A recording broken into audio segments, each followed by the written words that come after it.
We are live. Hello and welcome everybody to the Wide World of Warhammer. With me today is the captain of Team Australia, looking like a politician with his two Australian flags in the background. It's Dean Sinnbeck. How you doing, buddy? G'day, guys. G'day. Thanks for having me on. No worries at all. No worries at all. It's been a little while. I was just trying to recount my memory when the last time I had you on. I think it was WTC, not this year, but the year before. So it's been a little while since we've been between. It has been a while. It's been a hot minute. But we've all been very busy in that time, so I'm sure there's plenty of ground to cover. Absolutely, absolutely. You've got a new jersey on, that's for sure. That's something we'll be definitely talking about a lot today. And so talk about, I guess, Team Australia as they were at the WTC. So I know prior to the WTC, we'd had lined up to try and have a chat, but unfortunately, life found another way, and that's okay on my end. So we couldn't line it up, but that is okay. So, but first things first, Dean, how are you doing? Have you recovered from the jet lag and all that jazz? I don't think I have, to be honest. I mean, it's been a rough week for me, just with all of the things swamping back to me. All the things that I've been putting off until after WTC have all crashed on me at once. And on top of that, you've got the jet lag. And so it's been a rough week, not going to lie. But, I'll bounce back. It'll be fine. That's it. Just a couple more mornings, a couple more days, and we'll get back to it. So I'm sure, did you have like a big, long sleep as soon as you got home? Well, I actually slept really well on the plane. Like, I sleep fantastic on the plane. So I got home and I was like, I feel fine. I feel perfectly, on time and all that sort of stuff. And then I woke up on the couch and I was like, when did I even fall asleep? I don't even remember going to sleep. Like, it just sort of hit me out of nowhere. And then since then, I've been off balance. So it's been an interesting one, that's for sure.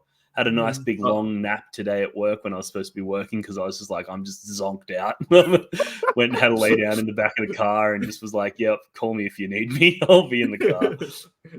Oh, no. Well, hopefully those days are numbered from here on out. That there won't be any more of those going on. But I guess, so last time we were sort of chatting, so I talked to, obviously, Lockie, the big rig himself, and Jordan from WA about Team Australia. We're hoping to line up, I guess, about preparation. So I guess we just want to take you back. I know it seemed like eons ago, but what was that last month of lead up for Team Australia into the WTC? So lists hadn't been revealed, and I guess your pods hadn't been revealed. So what can you just give us a sort of understanding of what that looks like from a Team Australia perspective, of what you tried to do? Well, we were, because Team Australia is quite separated, right? Like, we're not like a lot of the other nations that can attend, where all of their players can physically get together with relative ease, right? We've got the challenge of having some people from Queensland, some people from New South Wales, some from Victoria, some from Western Australia, all of which, as you guys know, is, several hours on a plane and a very expensive trip. So we sort of strategically tried to make it so that we had clusters of people, which is why, like, you'll notice there was the WA guys. We had multiple WA guys and coaches in WA as well, so that they could sort of, workshop and practice together. And then, of course, we did multiple boot camps in the lead up to the event as well, so that we would have opportunities to get the entire team together, which was really important for team building. Because one of the things that we've experienced in the past is that, the Victorian lads will play against each other and we'll have one opinion of a faction, and the WA lads will play against each other, or the Queensland lads will play against each other, and they'll have a different idea of that faction. And it's only when we get together that we actually sort of blend those two ideas and come up with what ends up being the list we submit. So the big one for us was that we had a boot camp the week before we left. So instead of everybody flying from their home city over to, Europe and meeting together over there, we actually all flew to Melbourne and spent essentially an entire week together in Melbourne, and then flew together as a team over to Europe. And in that week, we got probably more prep and more work done than we had got in the previous several months combined. So that Melbourne boot camp was absolutely clutch. And that was after the lists were out. So we were really practicing specific matchups, and we were fine-tuning the way we were going to approach the pairings and that sort of stuff. But up until that point, it had been sort of, we've selected the best players for a reason, and I gave them as much autonomy as I could so that they could come up with their own list based on the way they play the game and based on what they enjoy and what they think is powerful. And I just trusted that, outside of me going rogue with 30 Terminators, I trusted that people were going to bring, something that was a rough approximation of what would be generally considered a strong list. Yeah, sure. That's obviously good to hear, having some faith and autonomy in your players. And we'll definitely be touching about the 30 Terminators later on, because that was definitely a recurring theme throughout your Risky Rollers vlogs and obviously in the lead up to the event. But I wanted to touch a bit about that boot camp. So what, for people on the outside looking in, what does that boot camp look like? So what was that sort of process? I know you said you did a lot of pairings practice and I guess matchup practice, but hearing obviously a bunch of the WTC reviews, like for example, Enter the Matrix and Stat Check, they said the Polish lads focused on Team USA for quite a bit of their prep. Is that a similar focus for Team Australia, or was it a different, more diversified field? What we did this year is, because a lot of our team were brand new, right? We had, out of our 12 team members, only 2 of them have ever played in WTC before. So we were going in with what I think were relatively reasonable expectations. We weren't sitting there going, we need to make sure that we beat Poland, USA, England. We weren't viewing it through that lens. We were going, look, let's just smash our pod phase. Let's just make sure that we beat those teams. And then from there, we'll take it from there, right?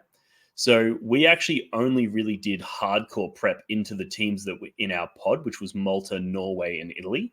We basically went, let's make sure that we're good into them.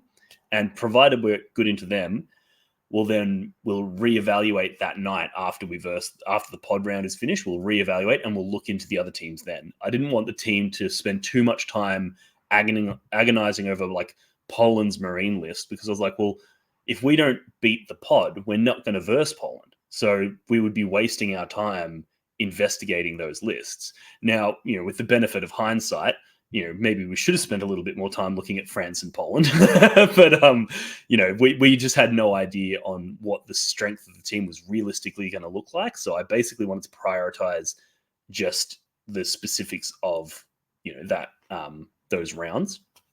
But so that was one of the main things we did during the boot camp, is we pulled up all of their lists. We wanted to make sure we played into every one of them, so we all had an understanding of what they did, how they worked. We obviously still have time constraints, so not everybody got to play into everything, but we tried to make sure that, somebody pilot the Tyranids list and as many people watch that game as possible. So it's kind of like everybody playing it, because we get to see how it works, we get to see how it functions, we get to see the damage that it's going to do, those sorts of things. So that was the pods component of it. And then the other thing that we did is we basically found any instances where, for example, our Necron player might say that they're bad into World Eaters, but our World Eaters player says that they're bad into Necrons. Well, we go, well, one of you is wrong, right? Either that or there's something specific about your list that makes that matchup a problem. But generally speaking, if the 2 people disagree about how a faction matchup is likely to pan out, we want to practice that specific matchup. So that was the sort of the second order of operations, was let's get our pod under control. Let's make sure that we know exactly what we're doing there, come up with a plan on who's going to be put up, who's going to be picking what tables, mastering the missions that we're going to be playing during the pod phase, that sort of stuff. And then once we had that more under control and we're feeling confident and we're feeling happy, then it was like, okay, cool.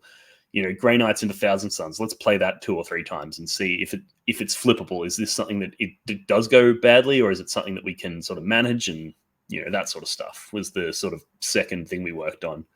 And then of course there was a ton of just team building stuff, like Matt Morrisoli put on a big smoked pulled pork barbecue lunch for everyone, and we went out for dinner a couple of times, and we just made sure that everyone was, because obviously also a lot of our previous interactions with these players have been at the ANZTC, where they've been our adversaries, right? So there was a lot of work to be done in making sure that everyone was functioning as one team, as opposed to separate contingents, which is one of the challenges Australia has, because it's such a large, such a large landmass that absolutely, you kind of get factions forming. And I wanted to make sure that there was none of that happening on the team, and that we were all operating as a team. So there was a lot of just memes and banter and, watching the Olympics together to get everybody in the spirit of representing Australia, and, that sort of stuff was really important as well. Oh, fantastic. Was there some imitations of Ray Gun and her breakdancing? Just to see who's I actually didn't. I actually didn't know anything about ray gun until we got back until we were over there in Europe, and I was like, "What is that? What is that?" Well, she definitely better breakdancer for me. I'll put my hand up and say for sure. So, look, I'm sure Australia's best athlete in Soli, and it sounds like Australia's next master chef as well, like with a pulled pork. So, look, what can this man not do? Amazing. So that's very interesting to hear how you prepared for the pod stage, and obviously practice against that, and then I'm sure those experiences and reflections carried over. I guess maybe just to harp on a little bit. So it sounds like with the matchup when you had the World Eaters versus Grey Knights and you had opposing opinions, how many times would you go through that cycle of playing that game? Was it 1 to 2 times just to make sure it was correct? And would you play the whole game, or what did that look like? It would depend on the results, essentially. Like, so for example, at ANZTC, the 6 months prior, I was running the World Eaters and Lockie Rigg was playing the Grey Knights, and he 20-0'd me. I got no points. I got absolutely demolished by him, right? And then I was like, okay, World Eaters cannot verse Grey Knights. You go to move near them, they teleport away. You go to, it's just so hard to deal with, and they do massive damage to you. But since then, we completely changed my list and put 30 Terminators in it, right? So it's a completely different list now. But during the exercise of looking at the numbers, I was like, I was like, I think I can beat the Grey Knights, provided they don't have 6 Dread Knights. If they have a few bits and pieces, but obviously with the experience that we'd had in the past of the Grey Knights, that was questionable. So we racked it up and we played into, I think it might have been Malta's Grey Knights list that had 3 Dread Knights and then like a bunch of Terminators and stuff. So Lockie and I played that game, and I got like a 15-point win, I think it was. And just playing that game that one time gave me the confidence to go, you know what? I actually can beat them, because I can do really interesting things, like you can rapid ingress a Terminator unit and put it within range of 2 Dread Knights, and they can mist away with one, but they can't mist away with both, and then you can go in and charge the other one and kill it. And once you've taken out one of those 3 Dread Knights, the other 2 don't have the DACA to kill a Terminator unit. So as a result, you've got all this interplay. So playing that game just once was enough for us to go, okay, Dean can beat Grey Knights. So we put all my scores up into the Grey Knights. So sometimes it was literally just a one-off. Other times it was like I wanted to play 2 or 3 games into the Votann, because the Votann, depending on how they play it, if they play really cagey and they just put out their little Sagittars and their little small units to screen me, that can be a real problem. But if they go hard, it can be a really good game for me. So we wanted to play a few different times just to see, how it could pan out. Yeah, cool. That's interesting to hear. So, and good understanding of what that may look like. As you said, sometimes it only needs one game and like one strategy, and you can get a vibe for how things will change or look.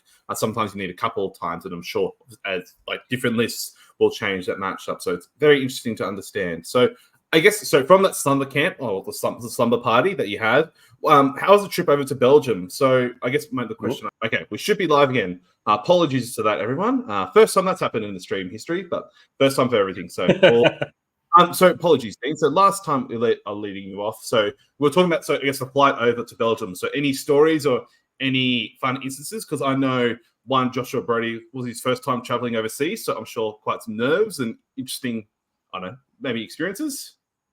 We did have one of our coaches, Lawrence Gutierrez from the Risky Rollers. He got a bit of a cavity search on the way over there, which was a good laugh for everyone. He maintains that it was not a cavity search and that they just detected he's got some like metal pins in his leg that they wanted to, check out. But we saw the guy snap the glove on when he went in there, so I'm not buying his story at all. And that's went in real deep, nice and deep in there. Good. Yeah. So we were calling him Lawrence the Breached for the entire trip. So that was fun. But yeah, no, the flight was fine. I mean, it's a long flight, and not everybody's a good flyer. I personally I'm great on planes. I can fall asleep, no worries. So I was asleep for most of the flight. But I think most people, it was relatively smooth. Yeah, fantastic. And I guess like a question about the overall trip as a whole. So obviously WTC is a massive commitment, and like it's obviously you're there to have a good time, but also there's a expectation of obviously representing your country and representing Team Australia. So as I that sort of happened during my college football career was I always got the adage that it's a business trip and not like a pleasure or a holiday.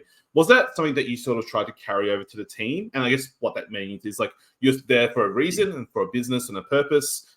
You're not there to be on leisurely holiday, like you are doing something on purpose. So I guess my question is, did you sort of have the same mentality or was it like a hybrid approach? We did a very carefully constructed hybrid approach, where basically what we did is a lot of the teams were flying in and landing like a day or two before the event, whereas we made sure that we landed like I think it was 5 days before the actual teams event started.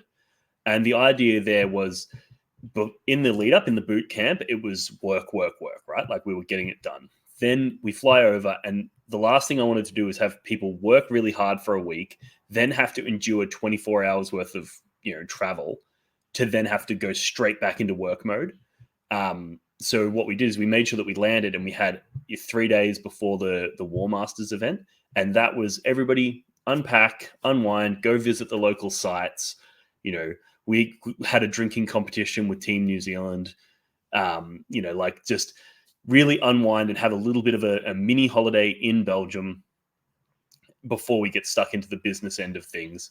But we were pretty like fluid and rapid with our on-off switch. Like there was periods there where we were like, it's serious mode now, but that lasts 2 hours and then it's back to memes and zinging each other and having fun.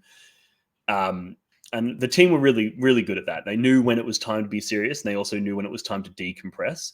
And I think that's really important for this level of competition, because a lot of the times that you see people fail is because they're way too wound up. They're so in their own head. They're so like exhausted from the mental load that you have to carry the whole time. If you don't give people an opportunity to put that mental load down and rest for a minute, they're going to break, especially because it's, most people played 4 to 5 rounds of War Masters followed by 7 rounds of WTC. You're talking minimum 10 games of some of the most intense 40K you'll ever play in your life. And like, I'm sure we've all been to a 3-day event. By the end of the day, you're exhausted. And it's like, imagine doing that 6 days in a row. It's really important for people to be able to get home and just unwind, have a drink, get back to the hotel, get sorted out. So we really made sure that we were really attentive of the team, the players' needs. We made sure that they were comfortable saying, I need a break. I need to go, do this or do that. We wanted to make sure that they felt comfortable doing that so that there was no instances where we were the angsty, wound up, tired, cranky, stressed players. We never want to be those, because nobody likes versing those people, right? So we didn't want to be those people that other people had to verse.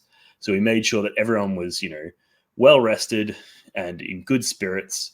And that, I think, paid dividends. Like, the team performed exceptionally well. And I think at least one of the contributing factors to that is that I wasn't there cracking the whip saying, get back to work, get back to work. I was like, no, let's, there was one night where Jeremy, who's a bit of a, he's like the team mystic or the team's shaman. And he has this, he's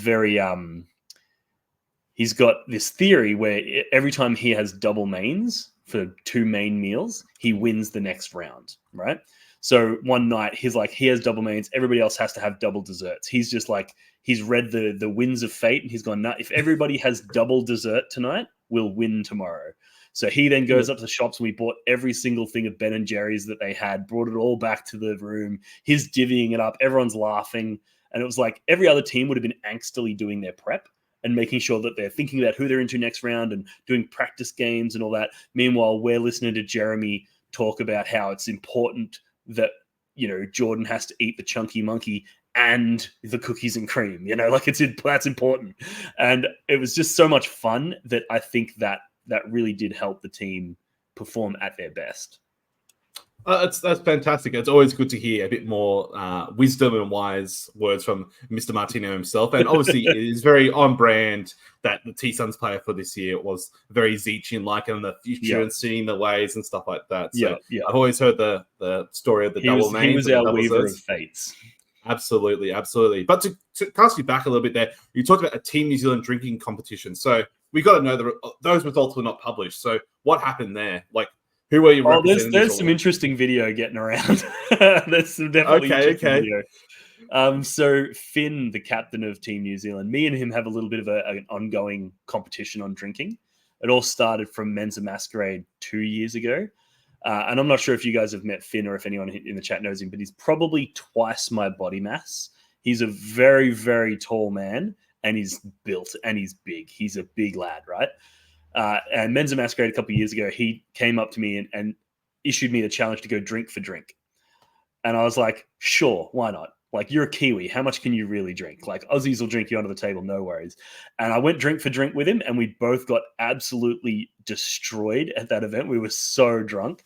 I had like a 3-week hangover from that.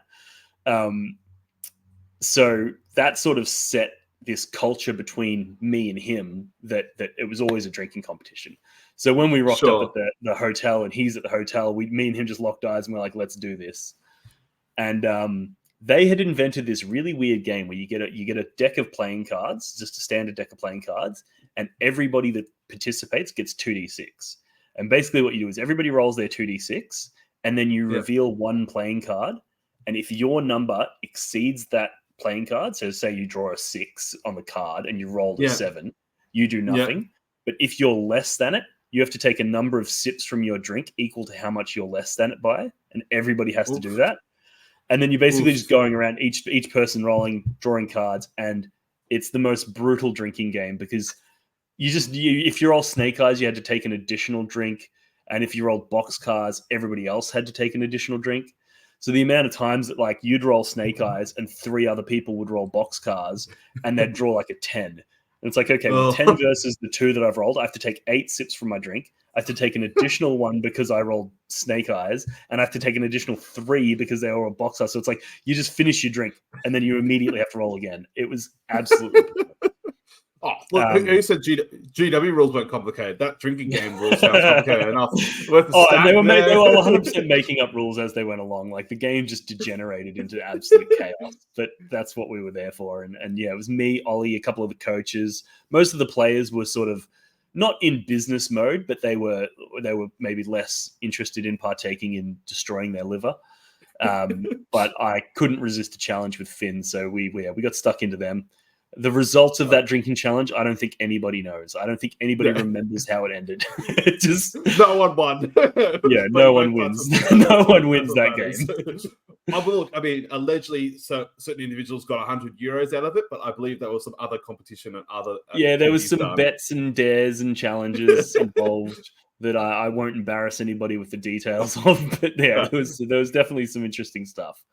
Oh, too good. I'm sure they can share those tales at another time or at the next GT that you attend. So, you alluded to this at War Masters. So you traveled a couple of days early, had a grandiose time, and then you went to War Masters. So, what was the idea for Team Australia attending the War Masters? I know in the past, certain individuals you're allowed to play in the War Masters, but then you had to have a list that was completely different for teams or certain key elements which you could not represent. But I am of the belief that this was not the case for this year. Is that correct, Dean? And that is correct. So my philosophy this year was that we've got a bunch of people that have never played against Europeans before.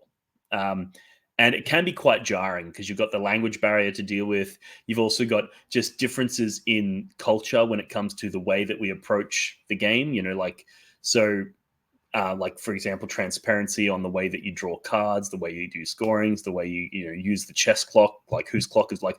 There's just so many things that are just ever so slightly different that I thought that there would be tremendous value in as many of the people playing the War Masters as we could. And everybody seemed to agree with that. So we actually had every single one of our players and coaches participate in the War Masters.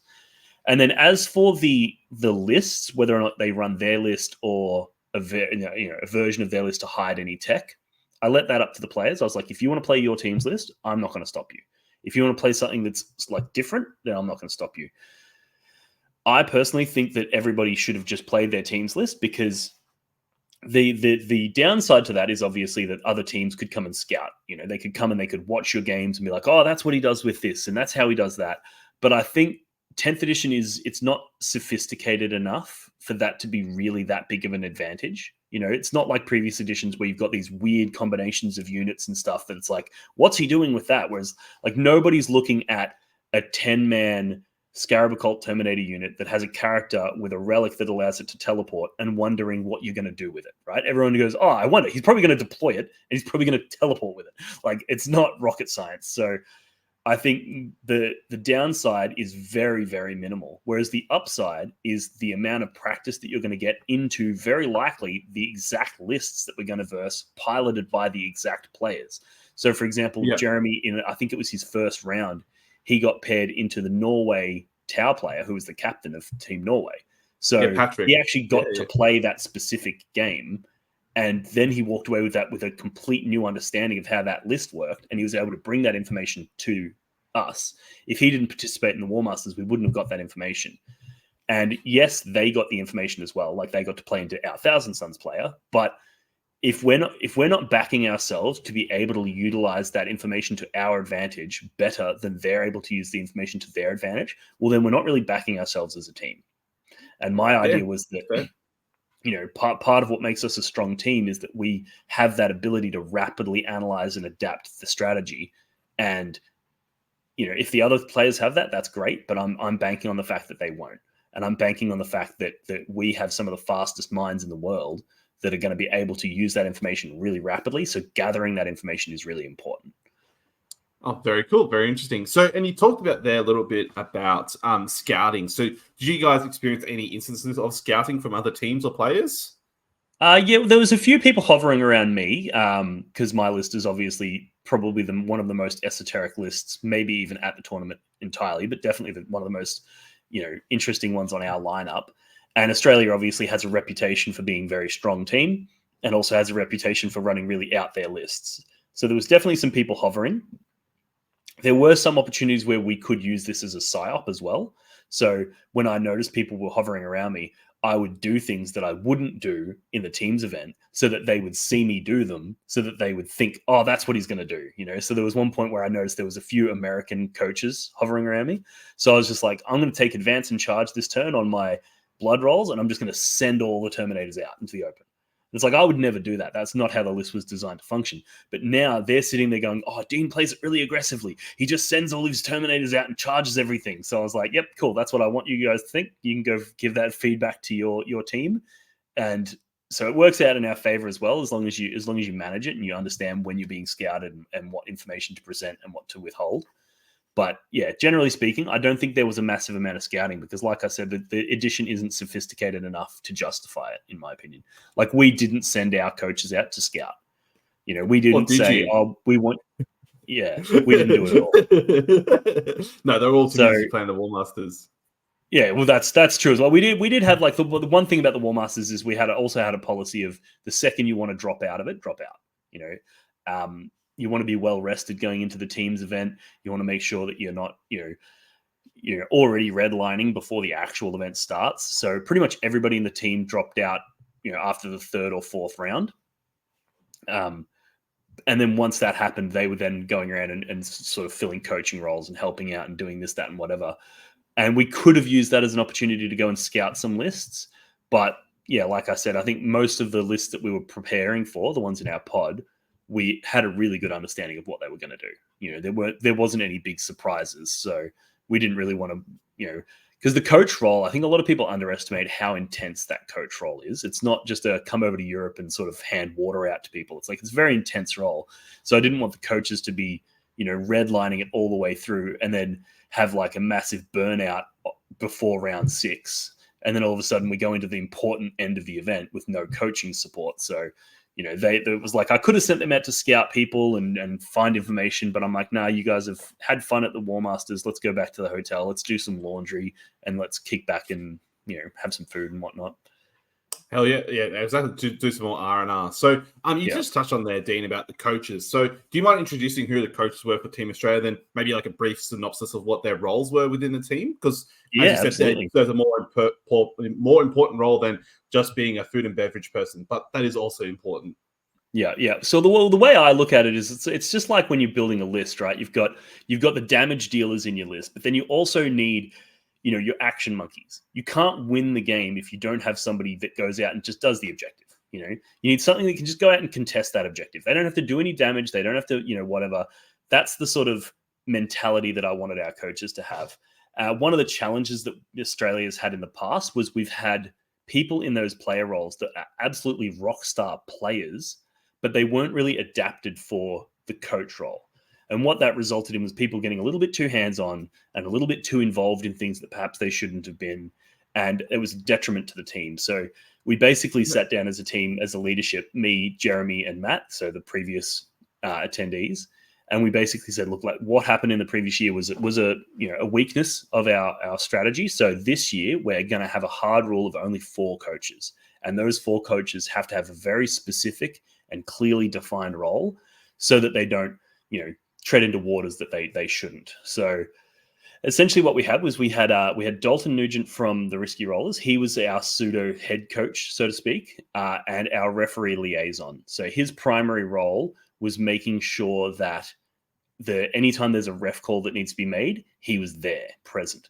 And he was developing a rapport and a relationship with those refs so that he could ease the transition and make sure that, the communication was good, because obviously a lot of the referees are French, or they're from other nations, so there's a bit of a language barrier there. So making sure that we've got somebody who can clearly understand them, work with them, and keep track of what's happening, that sort of thing. So that was Dalton's main role. And then he also, being a YouTuber himself, was really critical towards the reporting back to the Australian people at home and updating the Facebook page with the live posts and that sort of stuff. Then we had Lawrence, also from Risky Rollers, and he was our replenishments guy. So he was going around and he was creating platters that had a bunch of Tim Tams and fairy bread and shapes and all these different Australian cultural classics. And he was basically going around making sure all the players were fed, had water, had drinks if they needed energy drinks or something like that. Like, he was our go-to guy for all of that sort of stuff, making sure that everyone was comfortable and able to operate at their prime.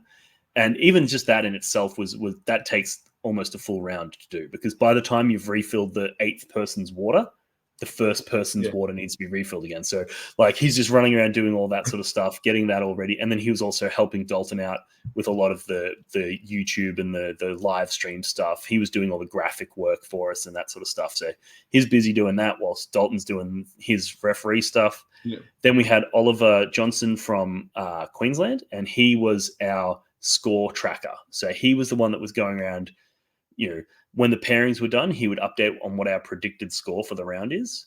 And then he would be going around monitoring the games, keeping up to date with the scores, and then basically relaying that information to the players. Because one of the few things that you can talk to players about is the score. So you can say to the player, you were going into this, originally you were planned to get a 12-8 win. Are you still on track to get that? Yes, no. And if they're like, no, it's probably looking more like a 10-10 draw now, well, they'd go, okay, well, we've just lost 2 points off of our predicted score. He would then have to independently look at that score sheet and decide, is that information that the rest of the team need to know about? And if so, who specifically do I want to talk to? Because obviously the last thing we want is to have him go around and tell everyone, oh, Dean was supposed to win, but he's going to lose now, so you all have to pick up an extra 5 points. That's not necessarily helpful. So he had to sort of independently look at it and go, okay, well, which games can we flip? Which games are the players saying, oh, it looks like if I play risky and if I pull off these couple of charges, I can turn it into a win, that sort of stuff. He would be figuring out all of that, relaying that information and keeping all of that up to date. And then the last one we had was Adam, and Adam Batista from WA. And he was our vigilator or our observer. And basically his main role was to, if there was any games where he could identify any angst or any opponents that he identified required observing, he would go and basically watch their game and be there as an extra set of eyes for the player. Because obviously, they're 4-hour rounds, you've got a lot of time, but there's plenty of times where, you're on this side of the board, you're putting away some casualties or something like that, your opponent starts rolling some stuff, and it's you can generally trust people, but it's better to trust and also confirm, right? So having Adam be able to go, cool, my opponent keeps rolling when I'm not looking, I want you to be standing next to my opponent for the entire game and make sure that everything he does is above board. And as soon as you do that, the opponent just goes, cool, I'll just do everything above board because I'm being watched, right? So there's no chance of any dodginess happening because they've got somebody watching them. So just having that set of eyes is really important. And it's really important to have the right people for those roles. Adam's a very quiet guy, a very lovely guy, but we knew that he was going to be able to observe and not interfere. And it's a very hard line to walk, that one, where you see them doing something like you might see your player make a mistake, a tactical mistake. And the last thing you want to do is interject and say something, but it's also very hard to keep your mouth shut because we're all used to playing practice games where, you yell out at your mate when he's doing something stupid. Like that's what we've been doing for the past week at the boot camp, right? So being able to switch that on and fill that role was very important. So that was the main 4 roles that we had our coaches fill. Yeah, very, very, I guess, set roles, and it makes a lot of sense, those roles of what they're doing. It makes great responsibilities, and obviously being a person observant and biting your lip, I know I've had to do it a couple of times as coaching and observing. It's so hard to bite your lips. Sometimes like, what are you doing? Yeah, exactly. It's very hard. And then obviously the culinary expert with in Lawrence, providing of the Tim Tam slams for a global audience. It's amazing. I love it.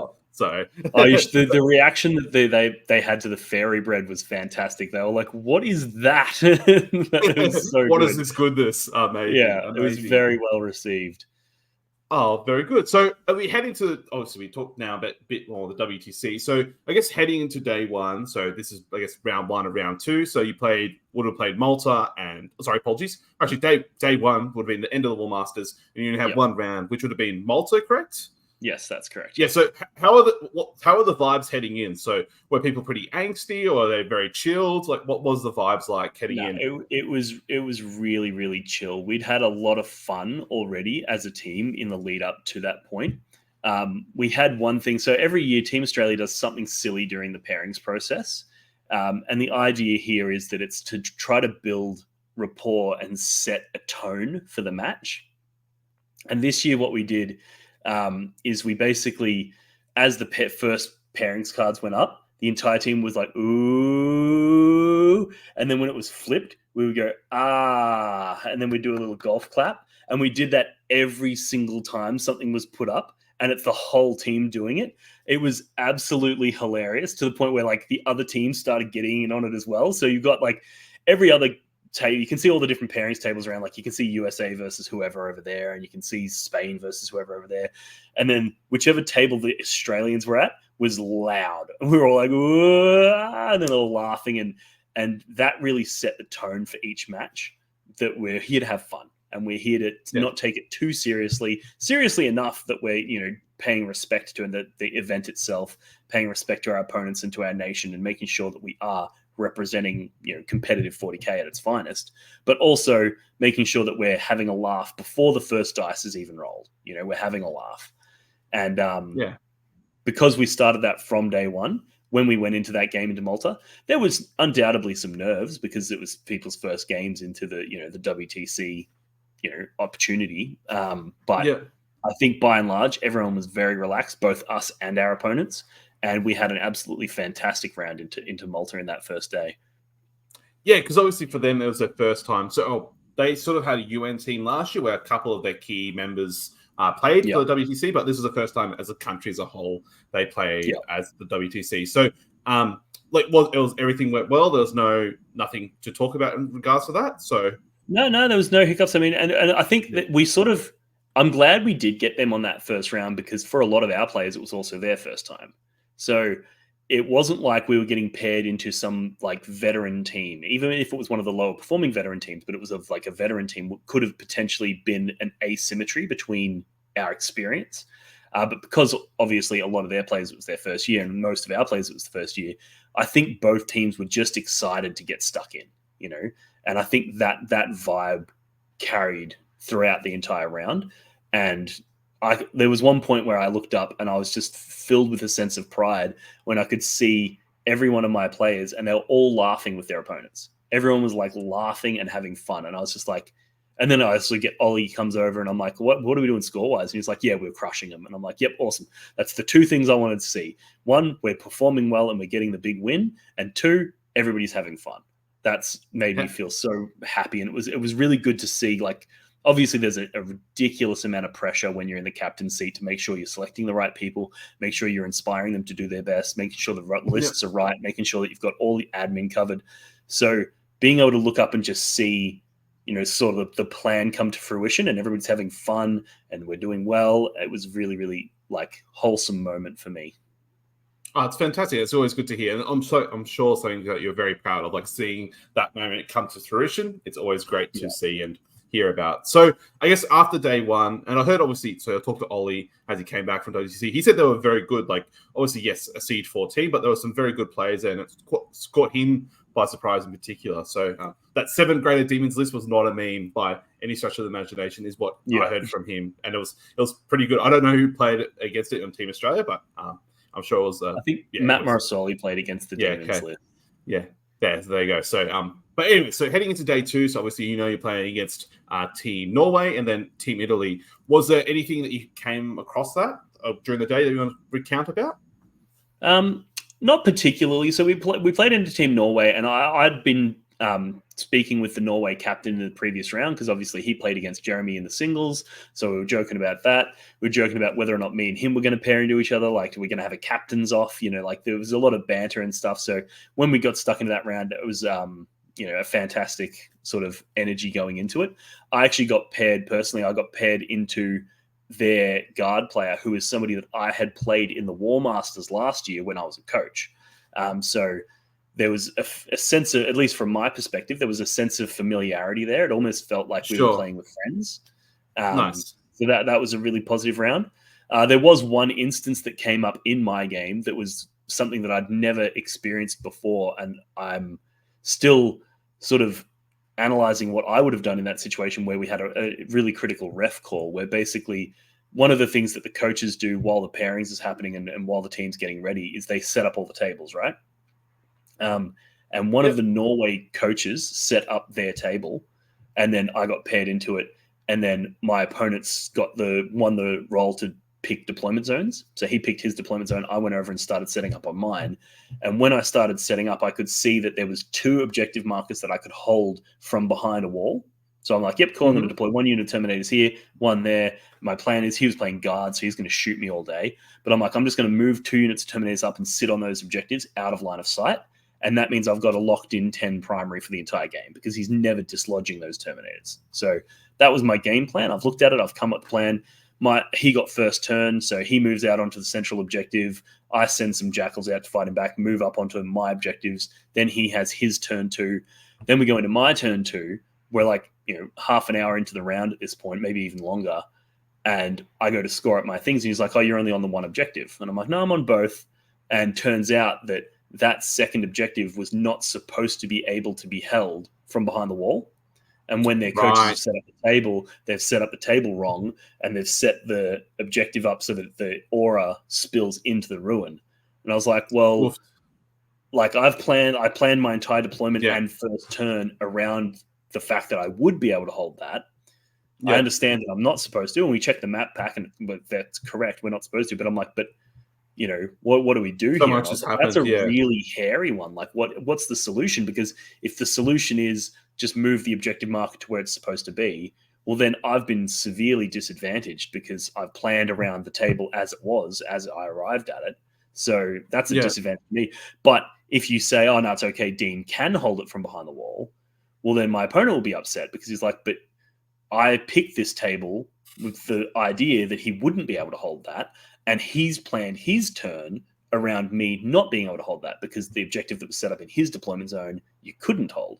So it was a really tricky situation. So we call the ref over, and we're like neither of us have a good solution to this. Like, what do we do? And the ref basically just said, get every one of your coaches here, clear the table of models, clear the table of terrain, set it up properly, and start again. Wow. So we literally had to start the entire game again, which is something that's like, I've never seen that happen at a tournament. I think it is the right call because neither of us were happy about it. I wasn't happy about it because I'd had some really good card draws. He wasn't happy about it because he'd had some really good dice rolls. So it was like we both sort of felt like we were losing out there, but it was the best way to reset the game and play it fairly. Of course. So that was a bit of an upset. Everybody was a little bit upset by that, but it was not really anyone in particular's fault. And I think the resolution at the end was fair. So that was into Norway. And then as for the next round, so this is round 3, second game of day 2, we were into Italy. Yep. And a few people had told me, had approached me before the round and said that the Italy team were exhibiting some unsportsmanlike behavior, right? Let's put it that way. And they just gave us basically a warning. They're like, look out for this guy, he does this. Look out for that guy, he does that. And I was like, okay, cool. Here's the WTC angst that we were expecting, right? So far, we'd played Norway and it was absolutely fine. We'd played Malta, it was absolutely fine. I was like, well, here comes the angst, right? It's inevitable at some point. However, I think because when we got paired into them, we did the whole had a laugh with them, like we had a lot of fun in that pairings process. I think that just diffused any angst that they had, and we got them in a really, really good mood, and we were all in a really good mood. And as a result, we had exactly zero problems with any of their players. Everything was really chill and really good. So I think that also just goes to the testament of the philosophy that Australia wielded this year was about making sure that our first priority is making sure that everybody is having a fun time. And then our second priority is going to be about, making sure we get those results. And that really insulated us from any potential angst that we could have experienced if we had have gone into it, being angsty ourselves because we'd been warned that they're going to be angsty. And then you almost get that contentious moment happens before the round even starts. Whereas we had the inverse. We had a real fun moment before the round starts.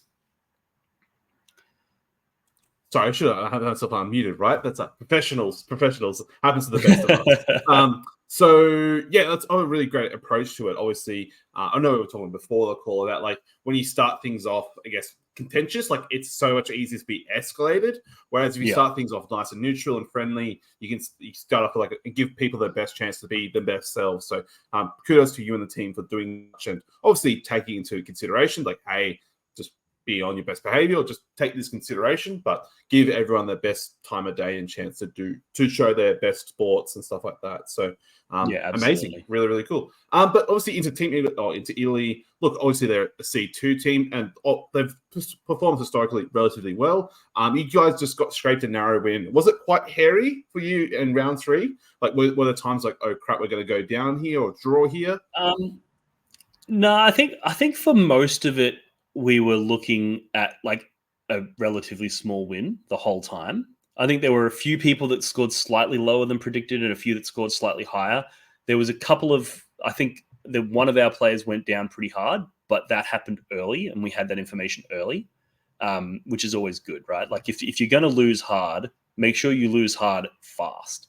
There's nothing worse than thinking that you're going to win the whole way up until the last, 20 minutes of the round and then losing hard, because at that point we can't do anything about it, right? Yeah, so exactly. Whereas one of our players went down relatively early in the round, which then Ollie was able to take that feedback and he was able to go to certain players and be like, okay, cool, you need to, I know you're predicted to get a 12, but if you can take some risky moves here and like maybe spend a CP to redraw a tactical card if you get a bad one. Normally you'd be like, oh, it's okay, I can afford to have 1 or 2 bad cards. But it's like, no, you need those extra victory points. So spend those CP now, cycle your cards fast, get the points. Or maybe it's like go for a risky 9-inch charge, because if you pull it off, it's going to flip 5 primary and it's going to, it's going to result in you getting an extra couple of battle points. Those sorts of plays. Knowing that one of our players had gone down, we knew that a couple of us knew we had to do that. And it worked for us, and that was able to bring us back into the fold. So, I think overall we performed relatively close to what we were expecting to, which is all you can ask for, right? Yeah, absolutely. So obviously you touched on there about some players being able to like flip matchups or push that score differential a bit higher. So was that something you considered it as part of like your WTC list, or like were there certain players who throughout the whole WTC experience could always push, or was it round dependent? So we had a loose overall team strategy that was intentionally kept loose so that it could be adaptive and we could modify it. But essentially, we had 4 players on the team that were designed to have lists that have bad matchups and good matchups, but their good matchups are really good, and we would basically wield them as swords to go hunt those good matchups. And then the other 4 players in the team were designed to have lists that they might not have a lot of great matchups, but they don't have any horrible matchups. And those people are just to hold the line and stop the bleeding. And the idea there is if we have 4 people that get like a 9-point loss, but 4 people that get 15-point win, well, then we win the round.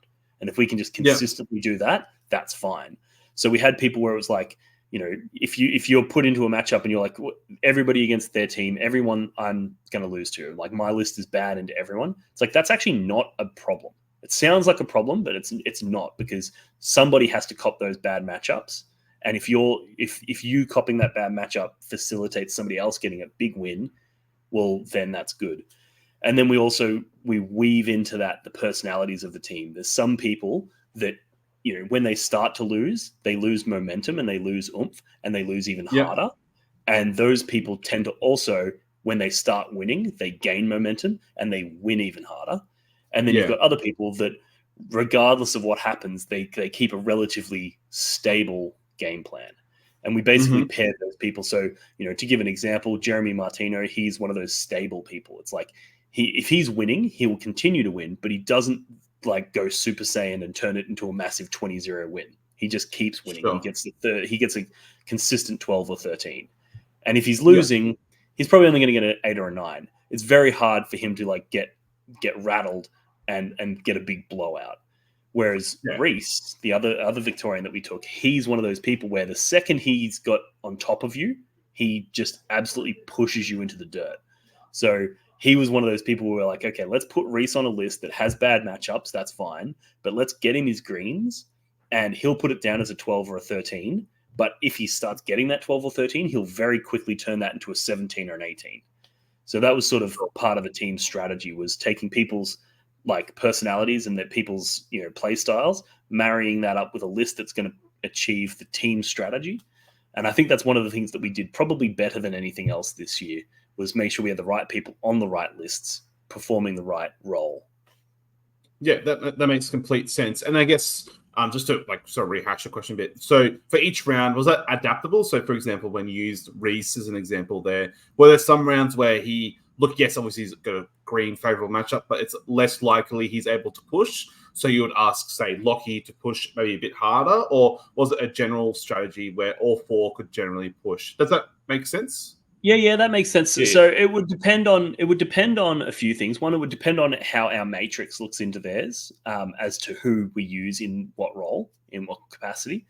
And then it would also, once we've got the pairings numbers in and everyone's paired and we're off and we have our predicted scores, that's where Ollie would then come into it, and he would have to know, based on the game states, who could push and who wouldn't. And Ollie sort of driv it from that perspective. So, for example, with my list was actually designed to be first put up, because the idea was, if I'm first put up, I'm guaranteed table pick. And there was one specific table layout that my list was designed to be fully optimized on. So the idea was that, with the Terminators, they're slow, but on that specific table, I can deploy so close to them and still be out of line of sight that I can actually threaten all of the objectives, even with the slower moving Terminators, right? So that was the game plan for my list, was basically put Dean up. Doesn't matter what they throw in, even if it's two reds, like they can pin me with, their 1,000 Suns and, whatever else they've got in the lineup that I'm terrified of. It's like, that's okay, because on that specific table, I'll hold them to a lower score. However, there were some rounds where instead of doing that, we'd put somebody else up, because we would realize that I have 3 or 4 people on their lineup that I can get a big win into. So we would sort of switch gears and we'd use me to bully or attack certain things in their lineup. So it was definitely very adaptable. Yeah, cool. Okay, well, it's good to hear. You just changed from round to round and see how, I guess, the Weaver of Fates goes on, right? So, obviously, after the pod stage, got 3 big wins, or 3 wins. It's 3 wins. Yep. I assume that was on 3. I assume that was like according to expectations. Like, just get those 3 wins out of the way, and then now you prepare for the Swiss star of the tournament. So, I guess what happened after night 2, essentially, as obviously you got drawn into Spain. So, I assume you prepared for Spain, but then did you do other preps or anything like that? So what we had done is we'd spent a lot of boot camp developing a methodology for gathering data, right? In previous years, we've basically gone and tried to do our data against every team, or as many as we could. The downside to doing that is that you end up spending a lot of time and effort practicing and preparing and even just mentally preparing for teams that you're not ever going to verse. So what we did is we refined that process so that we could do it on the fly within half an hour. So as soon as we realized we were paired into Spain, we were like, okay, cool, laptop open. Let's read through the Spain's first list and all put our predicted score into it. we had a method where you could question mark it if anybody disagreed. So like if I say, oh, into their Grey Knights, I'm like a 12. If Lockie, our Grey Knight player, thinks that I've misunderstood something about their specific list and he thinks I'm actually like an 8 and he thinks they have tech to beat me, he would basically just say, chuck a question mark next to that and we'll come back to it. And we basically just went through all of their things, and then we basically went and had a conversation about all of the question marks and basically refined the data that way. And that allowed us to be really, really quick and accurate with our matrix, because you'd basically have everybody thinking about every matchup, but just the matchups that we were going to play. We didn't have people spending time. We didn't analyze USA's lists at all, for example, because we never got paired into them and they weren't in our pod. So we basically didn't even look at we looked at their lists out of morbid curiosity, but of course, we didn't put any effort into sort of planning for them. So that night when we realized, okay, cool, we're into Spain, we're going to go home or back to the hotel. There's like a little boardroom there that we stole, and we basically got set up in there, and we pulled up the lists and we talked through the mission. One of the other things is that if you're doing the data into teams before you know what round you're paired into them, you're not able to factor in the mission and the deployment. Whereas if you know, okay, we've got Spain next round, what's the mission next round? Oh, it's a mission with 6 objective markers. Well, you're going to have a wildly different score into that than if you're versing like supply drop, where you start with 5 and the objective markers disappear. That's going to have a very different, the matchups are going to play out very differently there. So we made sure that we had all of the information specific for that round, and then we did that sort of pairings exercise after each round. The ones where it was at the end of the day were better because we could go back to the hotel and we could spend an hour or two, really deep diving them. The ones where it was like, between rounds 4 and 5, where you've just got the lunch break to do the numbers, they were harder. And that's what we had into Poland, unfortunately, is basically the Poland round. We got paired into them and we had to do their data for their entire lineup in half an hour. Luckily, out of morbid curiosity, a bunch of the teams had already analyzed the Poland lists and already thought about them. So we were sort of, had a bit of a get out of jail free card there, where we were able to be really reactive there. But the idea was that we would basically sit down as a team after we knew who we were paired into and have the conversation then. Sure. And so I guess my question there is, so obviously you're talking about, I guess, day 4 of the WTC. Like, obviously you would have had a good inkling of when roughly people placed. Was there not, I guess, willingness or determination for the team to maybe go, okay, when we beat France, or if we beat France or draw France, these are the 3 or 4 teams we could pair into? Like, did you consider that as an option, or did you think the adaptability was, I guess, more important? We did a little bit, but like the number of teams in attendance made it very difficult to do that, because there was so many teams that, like, for example, after we were on 4 wins, there was so many teams on 4 wins that round. It was like, who are we going to go into? Like, it could be anyone, right? Like, so there wasn't a massive amount of value there, and then so we basically just lent on the philosophy that we'd all agreed on at the start, which was that don't fill your mind with unnecessary stuff. Make sure that you're energized and fluid and able to respond rapidly. And there was also lots of instances where you'd look at the pairings and it'd be like one team's got undefeated, but then there might have been something that happened during their round and the results then flip after the fact. So preparing for something before they hit go on the next round is not necessarily useful, because there was plenty of times where you're like, I thought they were undefeated. Oh, wait, there was a problem with a chess clock or something in their round, or something like that. And as a result, that result flips. And then all of a sudden everyone's paired into somebody differently. And if you've just spent the last half hour trying to analyze and figure out who you're going to verse, you didn't take that downtime to go have a drink and grab some food, and then you also have filled your mind with something that's not particularly relevant for the next round. So we kind of just, by and large, we just took our time, relaxed, and made sure we were nimble and fluid and ready to face whatever challenge we got when we got it. Yeah, that makes complete sense. And like talking about filling your mind with stuff, like I think it's sort of coming around now. It's like obviously Scotland versus New Zealand, they played in their round, and that New Zealand thought they won the round. And then when they're reviewing scores, they realized, oh crap, there was an issue there with the mission, and it ended up a draw. So in that instance, like so you could have gone like thinking ahead. I'm playing into this team, and then you spend some time preparing for a round where then it's just useless, right? At the end of the day, so it's an approach to be the very project management style, the agile philosophy, and you go through all the various things, but it's an approach and it works obviously for a reason. So just to sort of take you back a bit, so playing Team Spain, and we ended in a draw. So was that sort of what you had expected? Because I guess watching the stream from home, there was sort of mixed messaging because Spain think they were going up, then it was like a draw, then a loss, and it goes back and forth. So what was it from the Team Australia side? So every round at the event, we had a predicted win based on our numbers. So the pairings team did an absolutely fantastic job, and even into teams where we had an average score of a loss, they were able to secure the favorable matchups for us. So every round we went into it with an expected win. However, there were obviously, as we got into the Swiss part of the event, we're starting to play against some of the top teams, and there were some upsets where people thought they were going to win games, but turns out they were losing games. So throughout the round, we made sure Ollie was updating us on where we were sitting, and there was plenty of times there where Ollie was like, "Man, we're gonna have to pull off some magic to turn this into a win. Like, we're in big trouble here." Luckily, we've got some absolute killers on the team that were able to pull off that magic. The Spain round was quite interesting, and without going into too much, of the detail, but basically they had 4 of their players clock out.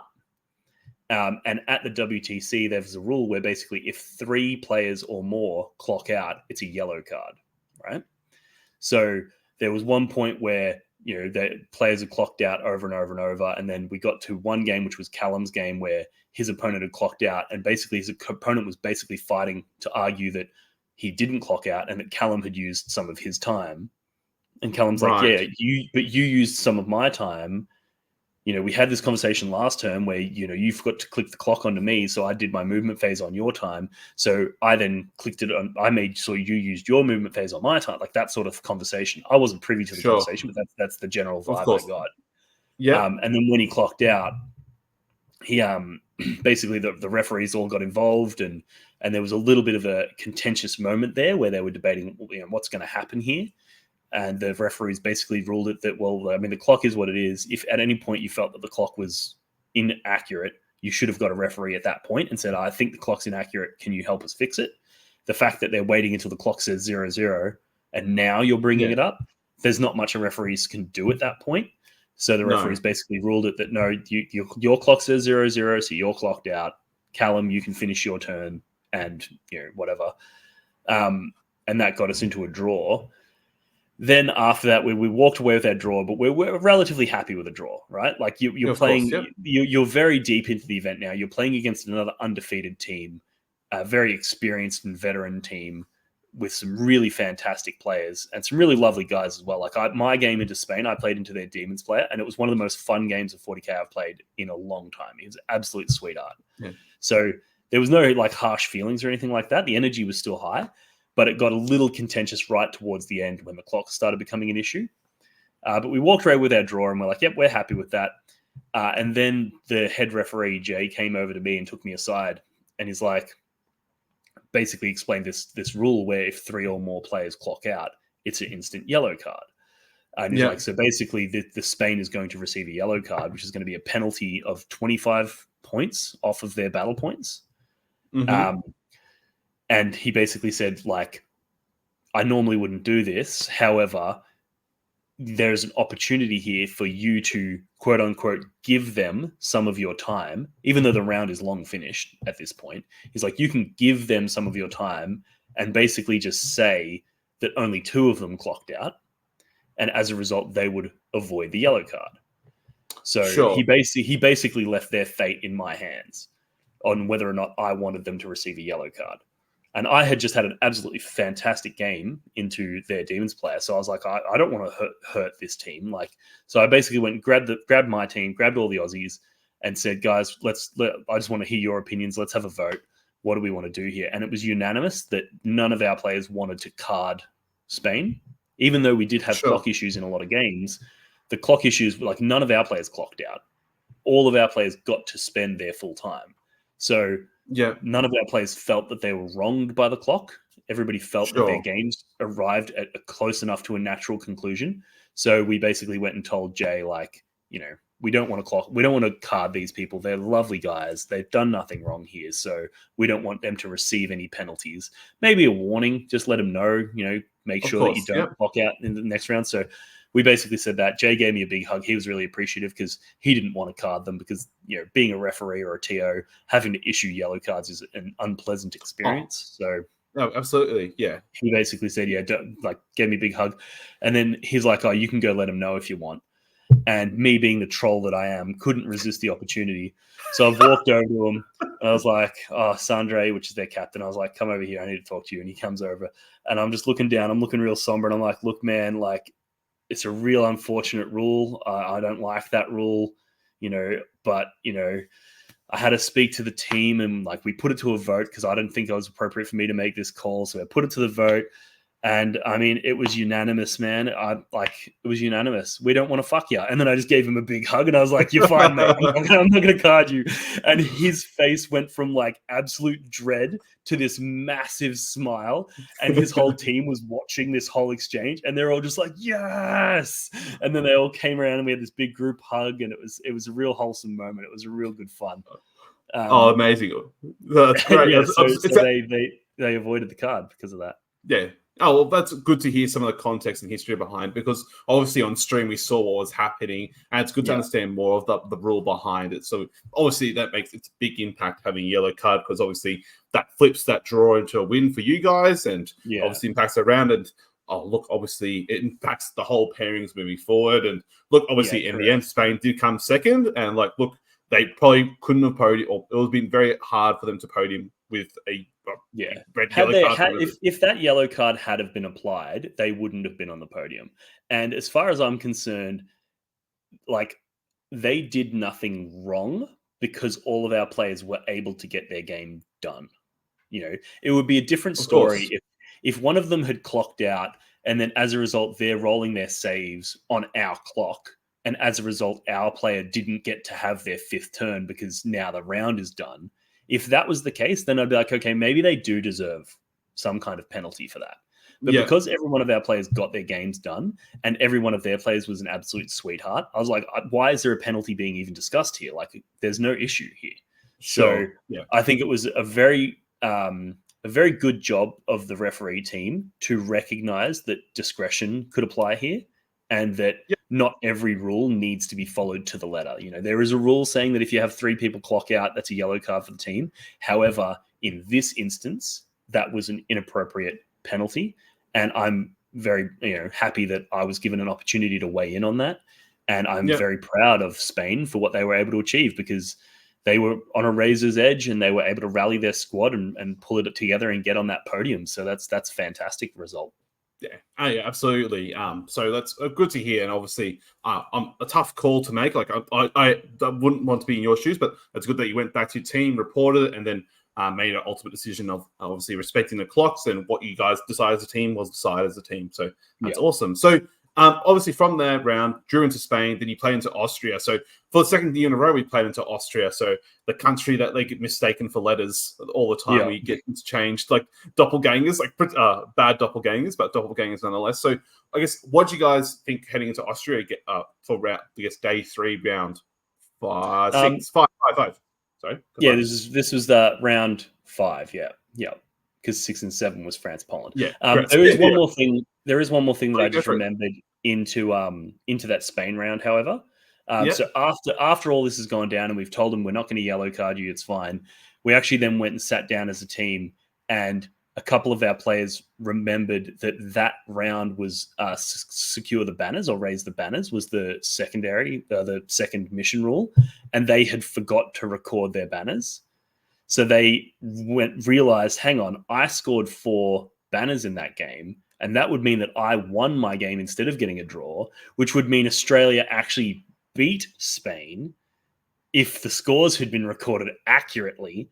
And I was like, guys, come on. Like, after all of that we just went through, are you seriously asking me now to go over to their captain and let their captain know to hold the celebrations because we actually beat you?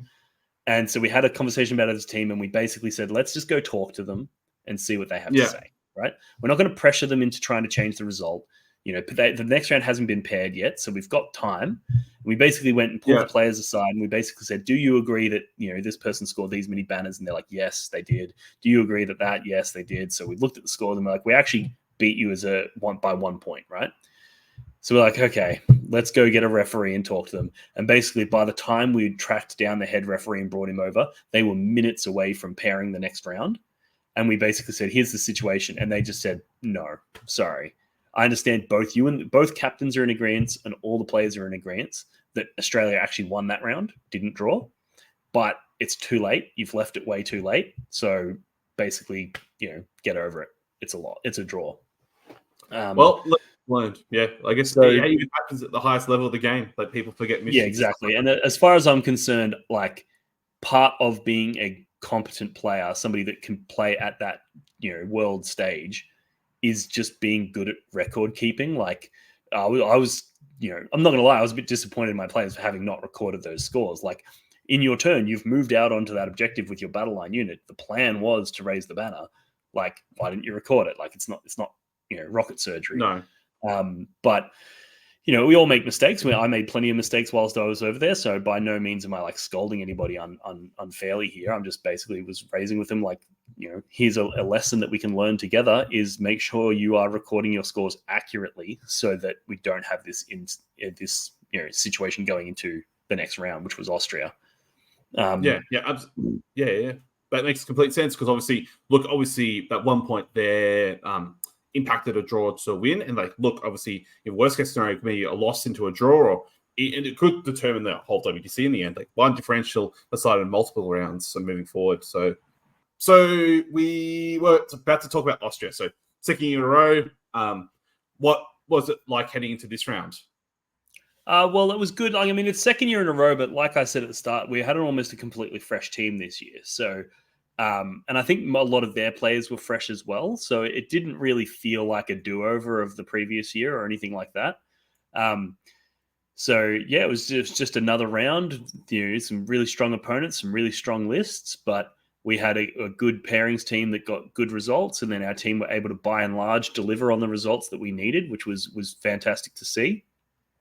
You could definitely notice at this point, though, that the caliber of players was very different than what we'd experienced in the pod. In the pod, the games was felt by and large a lot easier. Whereas here, you could see that there was a lot of nail biters. There was a lot of games that were really coming down to the wire, which was exciting and really fun, but challenging at the same time. Yeah, as I can imagine. And so obviously at the end of the round, you guys got a good win though into Austria. So would have been, was it 4 wins and a draw then at the end of Austria? Yeah, which actually meant that we were placed second. We were in second position going into the final day, which is like walking home that night.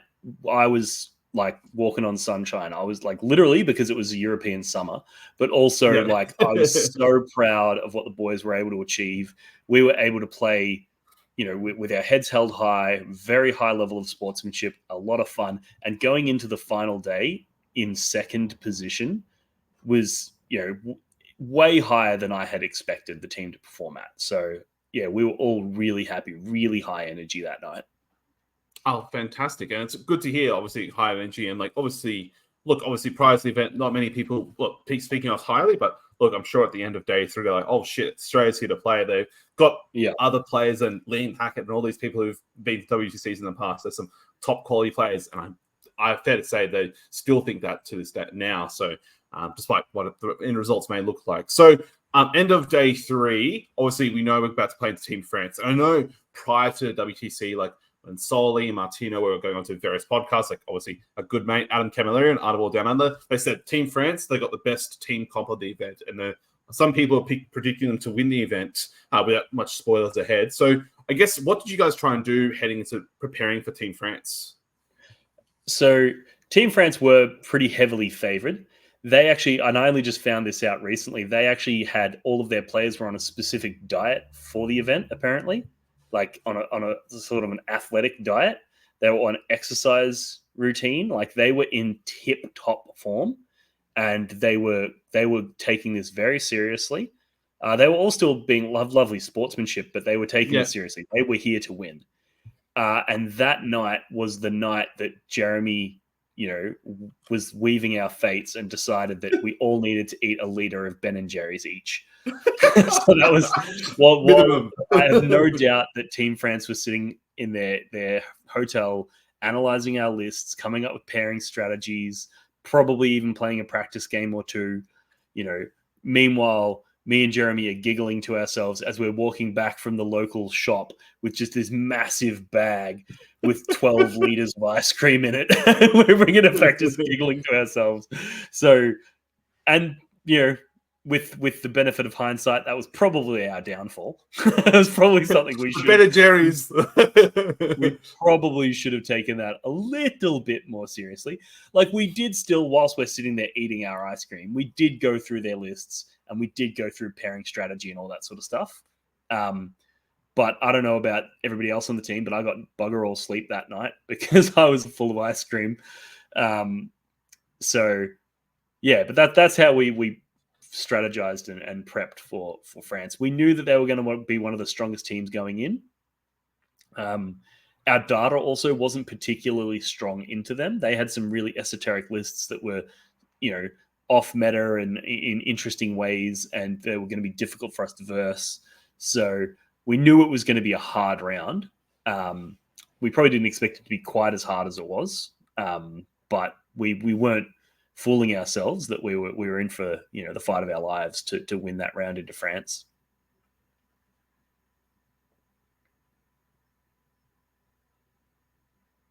I think you're on mute. Are you on mute? Yeah. Of course, I'm a professional. So, apologies. So, in the vlog, when I was watching back, obviously, as they were uploaded live from the Risky Roller lads, so shout out to those boys. I understood that you guys projected, though, for a slight win, despite the tough list. You guys projected for a slight win. Then, sort of what happened, I guess, that unfortunately led to a loss in the end? We had a few upsets in that round. There was a few people that were predicting wins that got losses. I personally was one of them. They paired me into their guard player. And I had versed guard twice already in the event and won both of those games. One of them I got a 20-0 win. Like, I absolutely crushed their guard player. And then the other one I got, I think, a 13-point win. So I was pretty confident into guard in general. And there was a few other things in their lineup that I was unsure about. So I was like, I might win that or I might lose it, but I'm pretty confident into the guard. So they paired me into the guard, but I wildly underestimated a few things. And that game was on the French War Game stream, my game into their guard. And one of them was just that he had a little bit more infantry than the other guard lists. And it's amazing what the difference one or two extra squads of guardsmen can make to a matchup, because it just meant he was able to move block my Terminators in ways that the previous guard players couldn't. And he also had 18 Bulgrin, which actually stack up pretty well into Terminators in a fight, because they've got -1 damage built in. I have 2 damage weapons.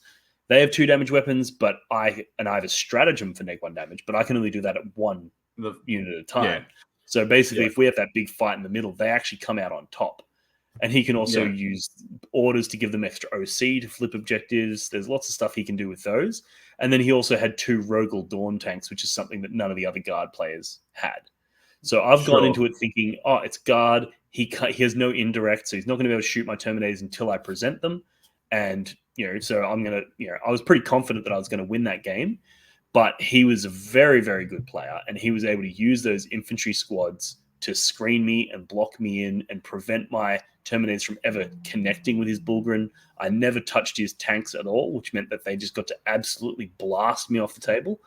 And that was a real big upset. Like, that was me going in as a predicted win, and they sacrificed other people to get me that favorable pairing. And then I came back with 0 points, which was a big upset for the team. But luckily, I wasn't the only one. So if I was the only one that went down hard, I would feel like I cost the round, like I cost the team the round. However, luckily, a few other people also, like I think it was Jordan had the 1,000 Suns into his Space Wolves, and Thousand Suns just rolled really, really hot on a couple of Doom Bolts and some shooting from Magnus and just picked up a ridiculous amount of Thunderwolves in a single turn, to the point where Jordan was like, oh, I was supposed to win this. I've played Thousand Suns a bunch and win it every time. But if they roll that hot, what can you do? So at a certain point, dice are your enemy. And that happened to Jordan. And he was supposed to get a big win and he got a big loss as well. So there was a few matches that flipped like that. And as a result, we just didn't get anywhere near what we had predicted. But we sort of knew going into it that we were pretty like optimistic with our numbers. We'd all put in numbers that we were optimistic on, but we knew that this is going to be the hardest round. So a lot of these numbers are probably inaccurate because they will have prepped for this more than we have. So they're going to know when they select me to verse their guard. Well, they know something that we don't. He's played this matchup. He knows how to use his infantry to screen me. He knows that I don't have a single fly keyword in my army. And he knows that all he needs to do is block me off of those objectives. And it's his game to win, right? So, yeah. So I guess what do you do in that circumstance there? So obviously, captain, like you put your numbers down, and then unfortunately things gone south. Like obviously, whether to your own fault or the dice betray you, as Jordan happened in the T Suns. So I guess what do you try and tell yourself and tell the players when something like that happens? Because obviously it's really hard. Like you could have potentially cost around, and I know, like obviously listen to some others where things flipped that way. They took a lot of burden on themselves. So what do you try and tell yourself and the other players when that sort of thing happens? Yeah, well, I mean, I was quite lucky as a captain that in our first round into Malta, our Josh Brody on our Necrons, he went up and he was supposed to win his match. It was the one green matchup that he had, if I'm remembering correctly. But he lost it and got 0 points, right? And he was the only person on our team to get those 0 points that round. And after the round, I rallied the squad and I basically made sure that I was crystal clear that there's no winning games or losing games as a player. In a team's event, the team wins or the team loses, right? And no individual player is responsible for their results. It's everything that you can contribute to the team. And at some point, what happened to Josh is going to happen to all of us. At some point, you're going to go into a matchup that you think you're going to win, and something's going to happen, whether it be a misplay, whether it be, you get hoodwinked by your opponent being really, really good, or whether it be that the dice just betray you. At some stage throughout this event, it's 7 rounds of some of the highest intensity 40K you've ever played in your life. That's going to happen to every single one of us. So don't beat yourself up when it happens. Just remember, we've got your back. And next round, when it happens to me, I can trust that you guys have got my back, and that's the way that the team functions, right? Unfortunately, in France, that happened to multiple of us at the same time, and that's a problem. That's where the wheels start coming off. But to answer your question about like how do you rally yourself and how do you guard yourself against the negative feelings that come from feeling responsible for costing the team around, I think that's a big part of it. Is just making sure that everybody's across the board that no individual wins or loses their game. There's just score, there's just points, and then the team wins or loses the round. That's one important component. And then the other component is that the fact that it wasn't just me on that round, that made me feel good. So when Josh lost his first round, it was okay because the team won. So he didn't feel bad because he didn't cost us the round. We won the round, right? Yeah. And then when I got the big loss into France, I didn't feel that bad because like 2 other people got big losses. So it's like, well, even if like I got 0 points, even if I got 20 points, even if we flipped that matchup 100% and I got a 20-point win, we still would have lost into France. So it's like, I can then sit there and go, well, I contributed to the loss, but the loss itself is not exclusively my fault. And everybody can feel the same way. So that I think helps with any guilt that you might have from feeling that you've cost the round. Whereas if I was the only person to lose the game and that resulted in us losing the round, then I might be telling a very different story. Yeah. Okay. Well, hopefully that situation doesn't happen in the future, but maybe it does. And I think it's fair to say that you win as a team, you lose as a team, and you draw as a team. So there's something part of it in the process. I'm sure we'll talk about it in the future about like lessons learned from the WTC. But look, your data was wrong in some areas, and then You got to work it out. Plus some contingency of Warhammer dice happens. We play a dice game after all, and people make mistakes, even the best of them. So it is what it is. So obviously after France, unfortunately, loss, we played into Poland, and then unfortunately again we lost into them. So I guess what was that round? What felt like afterwards? Like, it's fair to say, pretty heartbroken, I'm sure. It was, but like at the same time, so after we lost to France, we kind of knew. I feel like we kind of knew in our hearts that the France round wasn't a win, even though the predicted score was a win. We knew that like they're in peak prime form, and we're not. Sure.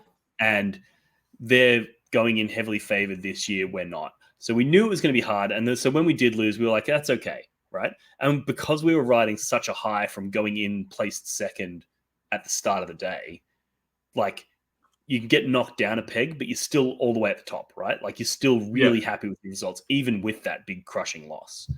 So we were still in good spirits. But then when the next round pairings came through and we were paired into freaking Poland, it was like, oh, come on. Like Poland's arguably one of the best teams in the world, and we just lost a round and we drew a round previously. And so normally when you've got a draw and a loss, you're versing somebody else who has a draw and a loss, which is generally one of the weaker teams. But we got Poland. It's like, well, we just can't catch a break today. And then when we did the numbers, we had a relatively, I think we had a predicted win into Poland as well, if I'm remembering correctly. Or like small withdrawal, like one of those. It was a very, very close round into Poland.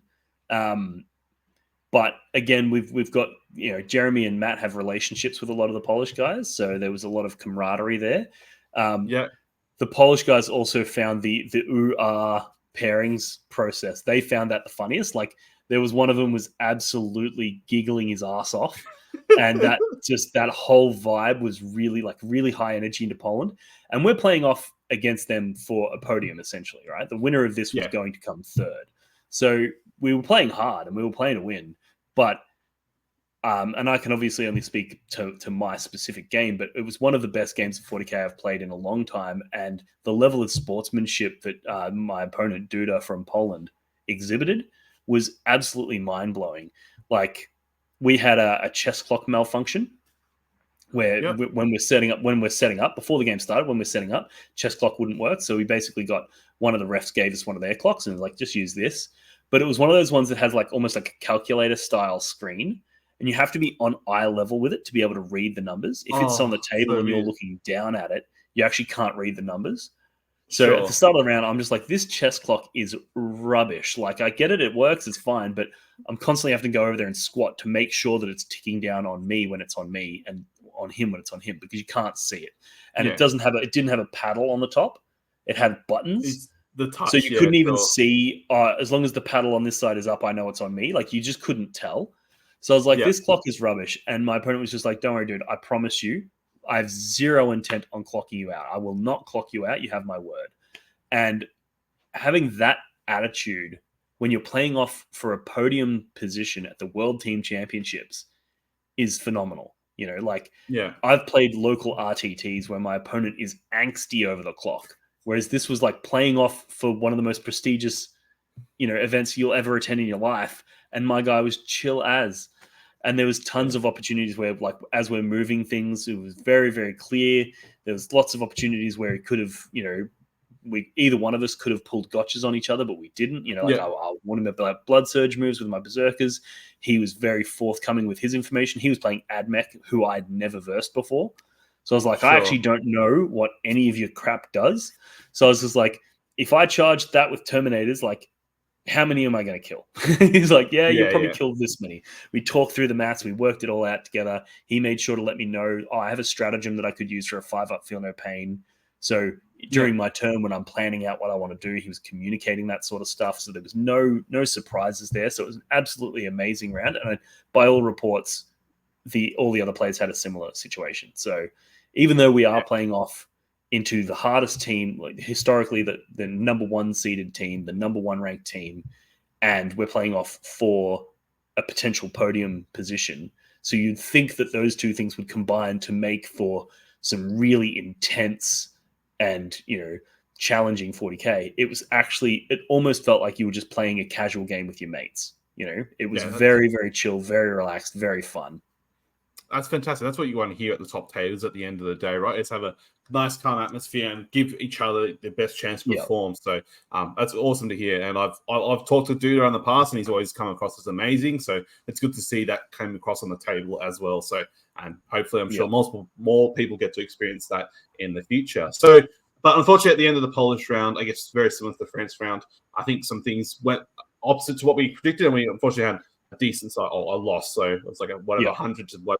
So I guess how were the vibes after day 4? So obviously we're playing for the podium, and then unfortunately we end in 11th, which is just the brutality of the Swiss system in some ways. Yes. So I guess how did the team feel afterwards? Essentially, there was mixed feelings. So last year Team Australia came 3rd, and we actually had the inverse of what we had this year. Last year we didn't verse any of the top teams, and we were able to essentially submarine our way into 3rd. And in reality, we probably deserved like 5th. And this year, we versed all of the top teams. And as a result, we came 11th, when in reality, we probably deserved something like 5th, right? So we've actually experienced both sides of that Swiss brutality, as you call it. Like the fact that, we flew so close to the sun that we went full Icarus and it erupted into flames on that last day. It's like, well, that happens, right? And as far as I'm concerned, when I look back on the event, and this is something that I really tried to instill in the team, because some of the team were a bit disappointed with the 11th place. Of course. But one of the things I just kept reminding him is like, first thing is it doesn't matter what the rest of the world thinks. It doesn't matter what anybody else thinks. All that matters is what you think. Are you proud of your results? That's all that matters, because years from now, no one's going to care. No one's going to even think about it, but you will. You will remember when you went to WTC, and you'll remember what your results were. So are you proud of them? And then my sort of rationale is that, well, we only lost 2 rounds. One of them was into the people who won this year, and the other was into the people who won last year. So it's like, well, it's pretty hard to make the argument that those are disappointing results. Like that's perfectly acceptable to lose to the people who win. Like that's standard, right? And then the draw that we got into Team Spain was effectively a win, right? Like it could have very well have been turned into a win had we recorded our scores accurately. So in reality, we beat everybody with the exception of the champions. So I'm exceptionally proud of that, especially given that most of the people on our team had never even been to WTC before, had never played at that level. So going from, never having played at that level to being able to only lose to literal world champions, like, that's if you've never boxed before and you go into a boxing championship and the only person that can knock you out is Muhammad Ali, it's like, be proud of that. Like, I don't care what the end placings are. If you were able to go in and perform up to that level, then hold your head high and be very proud of yourself. And I'm exceptionally proud of this team and what we were able to achieve. And that 11th place finish, I'm not even remotely disappointed in that. No, that's a good reason to. I guess good virtue and good belief you have to hold. And it makes a lot of sense why you hold it. And as you said, you lost to the people who came first, and the people who came 3rd and won last year. Then drew into 2nd. But you have a small win, right? You record that in your Goonhammer tabletop battles up. We got to win there, There's WTC. I got a 10-10. I lost in singles, but I got to win in singles, right? Like, one of those sort of situations. Fantastic. So, obviously, you touched on before a couple of times. Unfortunately, got 2 020s with the Terminators, and there was a lot of talk online about the 30 Terminators. They're bad. They're horrible. What is it Dean doing? We throw an event. So, I guess upon reflection, how did you think the Terminators were? Do you think they did as good as you expected, or not as good as expected, or better than expected even?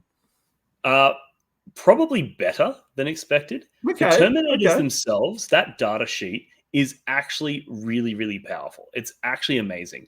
And I think that what people have mistakenly done with that data sheet is they've looked at it and compared it to the 8-bound data sheet.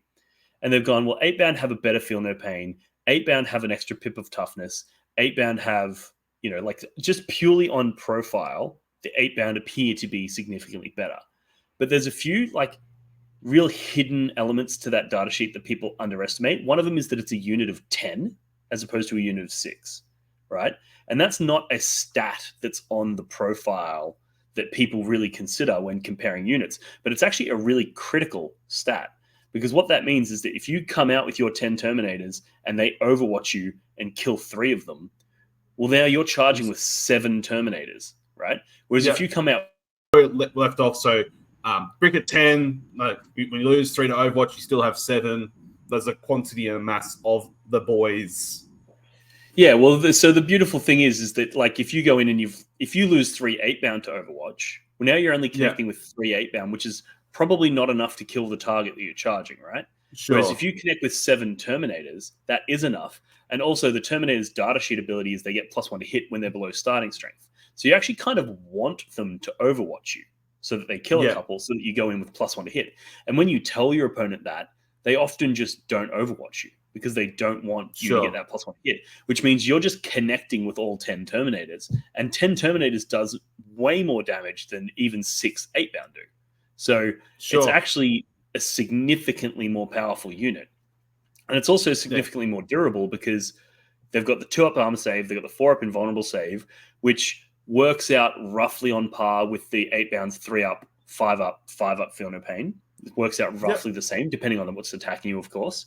But the fact that you've got 10 of them, it just means that that unit can take an absolute pummeling and still be at combat effective strength. So when we sort of first set out to do this, it was actually back at ANZTC where we wanted to create a list that could flip, a World Leaders list that could flip Death Guard matchups. We knew Death Guard have they have fight first, and they have Savage Overwatch. And we're like, so Death Guard are going to hunt World Leaders players, thinking that they're going to just put Plague Marines out and be like, cool, we fight first. What are you going to do? Charge us and die? No. And we also have Brutal Overwatch. So what are you going to do? Like, you just can't charge us. So we're like, if we can create a list that can flip that matchup, then we're in. And the Terminators were how we did it.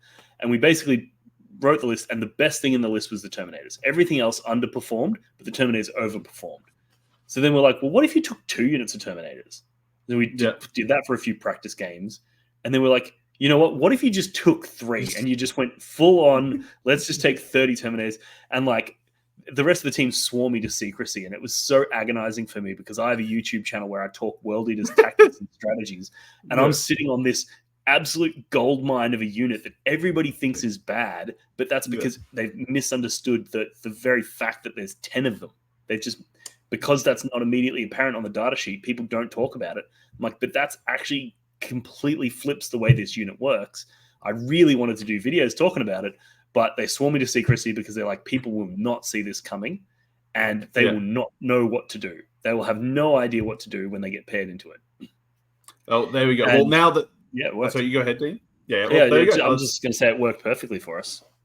Oh, there we go. So, well, people, you're still wrong. So 30 Terminators is still legit. And then all the YouTube tactics and stuff for Dean's channel. So blog for the Blood God. I'm going to apologies. I always get it. So I've got definitely some dyslexia of some sorts with that channel name. Apologies, but it's not a great channel name. Even I get it wrong. Man. The last thing to just touch on with the Terminators is people will look at my results and they will see that I won 3 games, lost 3 games, and got a draw.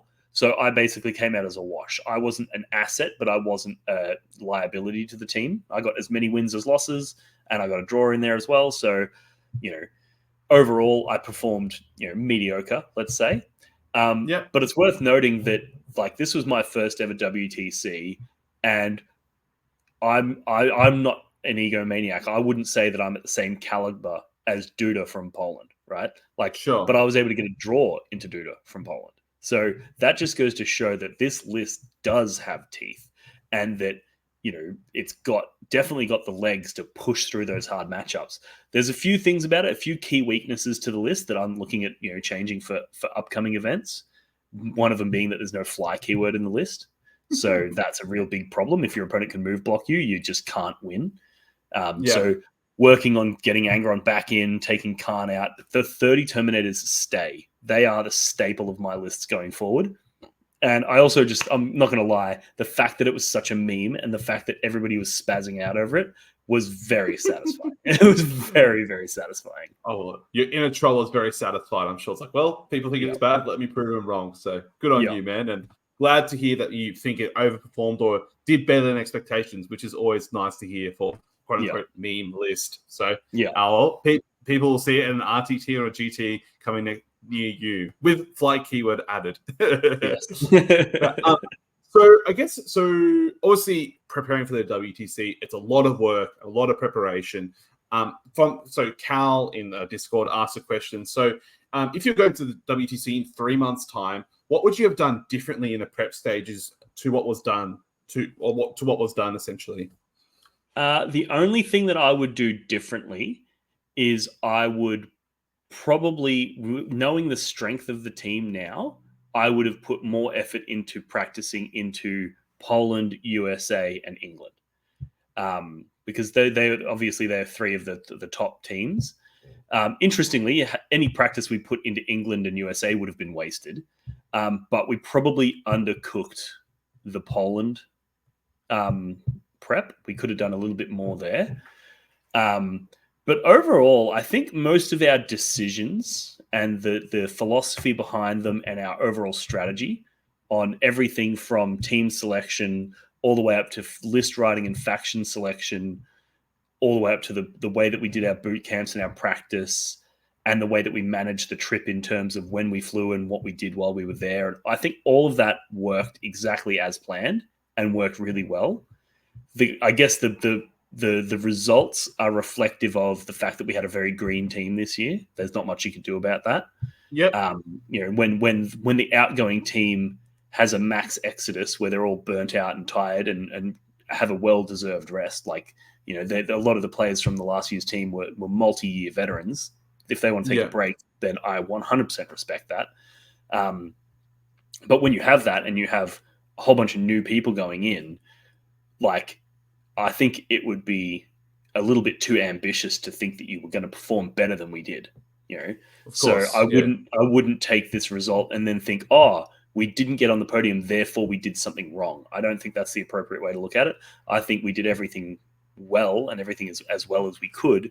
It was just a matter of building that experience. And if WTC was 3 months from now, I would just be like, same team, same lists, everything identical. Let's just go at it again with the same attitude, but a little bit more experience and maybe a little bit less ice cream. That's about it. Maybe don't have a liter of ice cream before some important rounds. Do your double dessert, but let me reduce the quantities a little bit. Yeah, right? just two small desserts, Too small, not a family size liter of ice cream before. Couple Tim Tams, that's enough. There you go. Yeah, there you go. So, I guess, and so when you talk about the prep and practice, was it just sort of, if you were to do it again, just sort of, I want to understand what that looks like, because I know a lot of teams said, look, they prepped and practiced really fucking hard for this WTC, and it was too much. Like, it was so much that they reached the upper limit. So I guess, how would you fit that in terms of prep and practice, or would you like sacrifice some things from the pod stage to do so, essentially? Well, I'm a huge believer in trusting your team to know what's right for them. Because everybody's different, and some people, they can play 40k every night of the week and not burn out. Whereas some people like me, I don't play a great deal of practice games, and maybe this is to my detriment, but I get exhausted fast. Like, I get tired of it very fast, and I perform much better when I'm excited to play the game as opposed to when I feel obligated to play the game, So, so for me, it's like one practice game, maybe 2 practice games a week is basically where I tap out, because I'm just like, okay, at that point, it stops being something that I'm doing for fun and something that I'm doing because I'm passionate about, and it becomes something that I'm doing because I have something to prove, or that I have some chip on my shoulder or whatever. And it's like, I perform way better in the former than the latter. So for me, that's my level. But for other people, their level is they want to be playing tabletop simulator against people from all around the world every night of the week.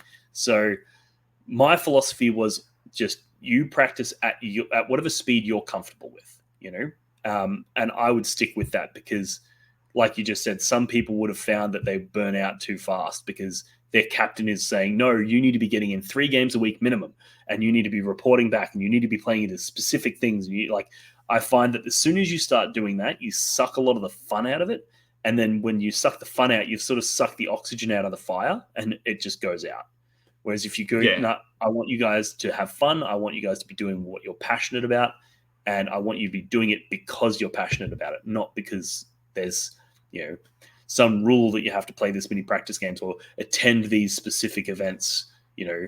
I don't think any of that has any particular value. Like in the lead up to the event, there was a teams event that we had an opportunity to attend, but a number of the players on the team decided that we'd rather, instead of attending that event, we'd rather just get together for garage games and play into each other, because in that one day we could play 5 or 6 half games and work out the specifics on how are we going to deploy this World Leaders Terminator list. How does the deployment look on 2 or 3 different maps? We can work that out and have conversations. Whereas if I just go and play at a tournament and get paired on tables that are not reflective of what I'm going to be aiming for, and then I get results that are not reflective of what we're going to be aiming for, there's not as much value. So just giving every individual the full autonomy to pick how they want to do it, and then as much support as possible, I think is the best way to go.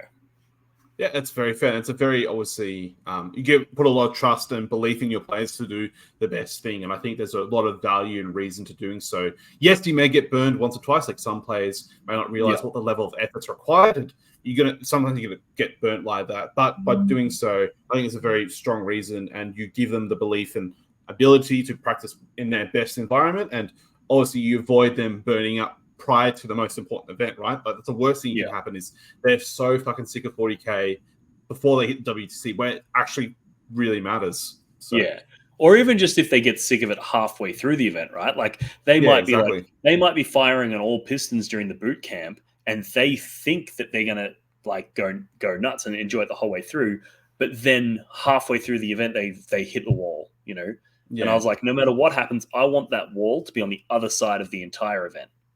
I want you to hit that wall when you get back into Melbourne, like what I've done, right? Like that's when you hit the wall. And at the end of the day, like we've selected these people for a reason. They're, the best people that we have. So why would I then try to tell them what to do? If I'm going to tell them what to do, why did I select them? And of course, for the less experienced people, we did rely heavily on Jeremy and Matt Morosoli talking about what to expect and how to approach it and that sort of stuff, and giving guidance. But it was always coming from a position of, here's our thoughts and our opinions. Do with them what you will, But I think you should be practicing more, or I think you need to relax a bit, that sort of stuff. But it was always coming from here's our thoughts. Do with it what you will. Yeah, that's very good and very wise words said. So I'm sure a lot of people will take away from that. Another question we have, so in the question section of, I guess, the show, Greg, so Australia traditionally haven't done international scrims in the lead up to the WTC. Did this year hold true as well, or were there some international scrims we are unaware of? The closest we had was into Team New Zealand. They flew down for the ANZ TC, and what we did is we organised for them to fly in a day early. And we had a scrim there where we played basically 2 rounds. But as you've seen in this, the internet connection in Australia isn't all that crash hot. So no, a lot of our players really don't participate in Tabletop Simulator much. So there's not a great deal of opportunities for us to do that. But I actually think that one of Australia's sort of low-key superpowers is the fact that we don't participate in those international scrims. Yes, it's a detriment that we don't get to play against those top players, but we have some really, really competent players here in Australia that we can play into. And because we're relatively insulated, a lot of the tech that we work on remains secretive. And a lot of our play styles remain secretive. And as a result, we're able to pull off these things on that international stage that people don't really expect. Whereas like everybody looked at Team France this year and were like, they were going in heavy favorites because they'd been doing such amazing work in all of the scrims and stuff. And then the other thing that happens is they all end up copying each other's list ideas and stuff to the point where you get this sort of sort of bland, not Homogenized, criticizing anyone here, but like you get sort of bland lists that are very cookie cutter. And that means that you've got an established meta that we from the outside can then solve that meta and then come in with fresh lists that really combat the establishment. So like we noticed that Blood Angels was super popular, right? In all of these events that we were watching overseas. So we were like, okay, well, we're going to do two things. We're not going to take Blood Angels because they're super popular. So everyone should be planning on how to beat Blood Angels. So we're not going to take them. We're going to take Space Wolves instead. And also, my list was designed so that if they put Blood Angels into me, I take it because my list has a really, really good matchup into Blood Angels because I can basically do nothing for the first 2 turns, save up enough command points that when they collapse on me, I can put -1 damage on one unit, so they do nothing really there, and then I can interrupt the other unit and clap them back. And as a result, they just can't really interact with the 30 Terminators because either way, they're going to end up losing units. So we developed specific tech for countering them whilst not falling into the trap of trying to use the tech that they had developed, that they have mastered, and that they probably know better than we do. So I think that's one of the advantages of not engaging in those sorts of scrims. So yeah, I mean, it would be nice, I guess, if we were able to, if we were local to Europe and we were able to get on a train and go to another country, as opposed to having to get on a plane just to go to another city like we have to do here in Australia. It would be nice if we were able to do that. But at the end of the day, I don't think it's that big of a detriment not being able to participate in scrims. Sure. So you don't think, obviously, for maybe moving forward, the Team Australia approach will be to do more international TTS scrims or try and look for more international scrims? You think we'll just keep it to the same regime? Yeah, I think, and obviously we have some people on the team that do like Tabletop Simulator, and by all means, they're encouraged to participate in those international tournaments and stuff. But as far as like Team Australia as a whole getting together to participate in Tabletop Simulator, I don't see that ever really being a thing. Yeah, that's fair enough. It'll be interesting to see how this, like, obviously, this sort of the first 1 or 2 years of this whole TTS in development sort of happened. I would say, like, obviously, it happened during the COVID times. A lot of people played TTS, but a lot of TTS practice and scrims being widely public and a lot of work done. It'd be interesting to see what approach sort of maps out, because I guess there's different philosophies of thought and a whole other discussion entirely. So yeah. Obviously conscious of time, so get through the rest of the questions we have here and then hopefully wrap things up. So we have a question from Nari Wilson, who was the captain from Team New Zealand last year. So she obviously is making a bit of the bant, so asking, so given the success of the New Zealand team and their top 10 placing, which is higher than Australia, what lessons could Australia learn to be as good as them? Well, the one thing that they did that I was very envious of is they won the best sports this year.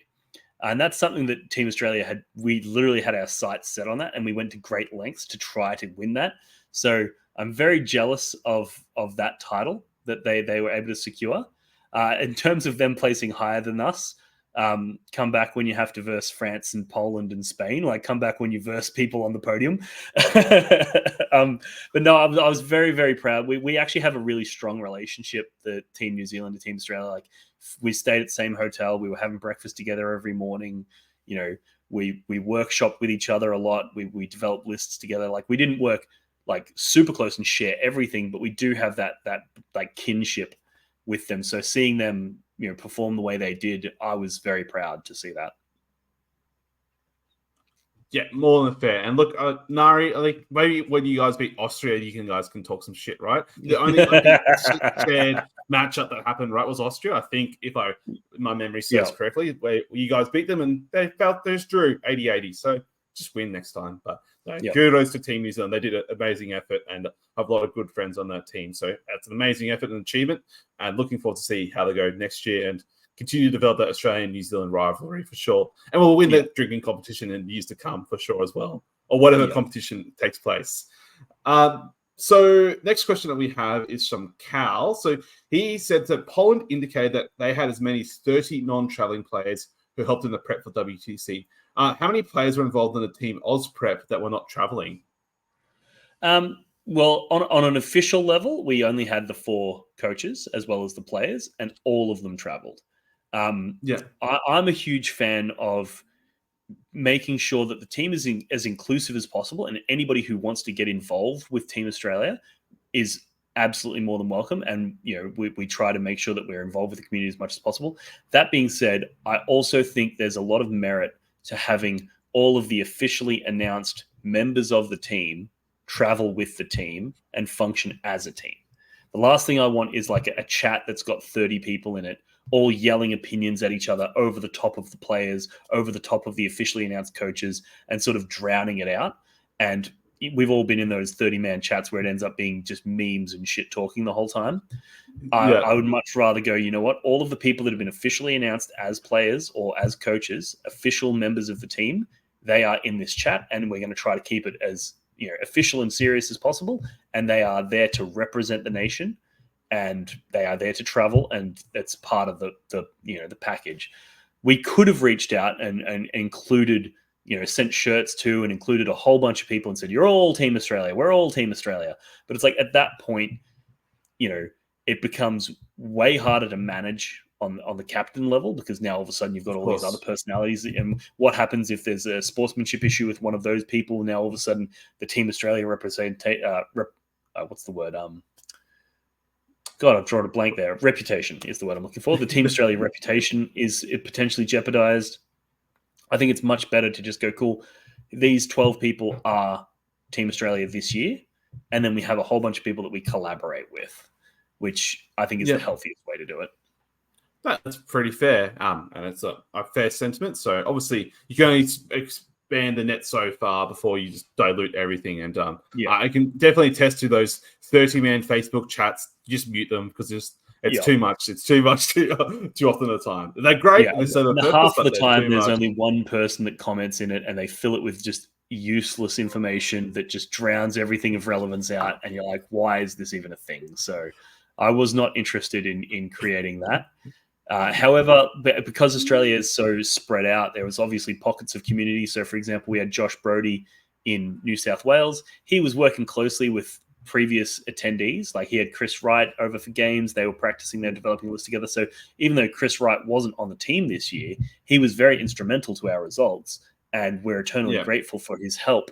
And I think that's one thing about Australia, is that everybody wants to help Team Australia perform as best as possible. I think a lot of Australians have a little bit of an underdog sort of view of themselves, where, the rest of the world is so much bigger than us. They forget about us. We're tucked away in the corner.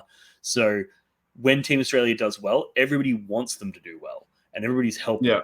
Whereas I feel like maybe some of the other teams, there's a little bit more like contention in, I should have been on the team, or, that sort of stuff. And there's a little bit more animosity within their nation. Whereas I think Australia is very, very supportive of each other. And as a result, when we're doing, like, we did a bunch of fundraiser events where we invited everyone to come play games. A portion of the revenue from the event went towards sending Australia off, and we had massive support for that. And we did like little seminars at the end of the event to say thank you. And we taught these people, from our experience and from our competitive background, we taught them some tips and tricks. And the amount of people that were engaging in that sort of stuff was really inspiring. So I think even though we didn't have an official squad that exceeded outside of the 12, it was definitely a community effort that a lot of Australia participated in. Yeah, absolutely. It's great to hear. And kudos. I don't have any more to say. So fantastic. Thank you very much, Dean, for this lovely chat. It's been an amazing topic and an amazing conversation. I could go on for another couple hours talking more and more and more, but we'll save that for another time, and I'm sure there'll be other people who recap it. So I guess to wrap things up, so for those interested in Team Australia, where can they display their interest, or what can be involved maybe for the next campaign? Like, what does the future look like? Well, so if you want more information about Team Australia, we've actually got a website, teamoz40k.com.au. I believe it's got the .au on there. Yeah, but if you just Google Team Australia, that'll pop up. That's got a lot of information. There's some really cool stuff on there. That's got the honor roll of all of the previous teams and all of the members that have ever played to represent Team Australia. It's also got some information about our team selection process, information about the WTC itself. So if you want to learn more about it, that's a fantastic place to go. And if you want to get in touch with us, then Team Australia on Facebook is probably your best bet.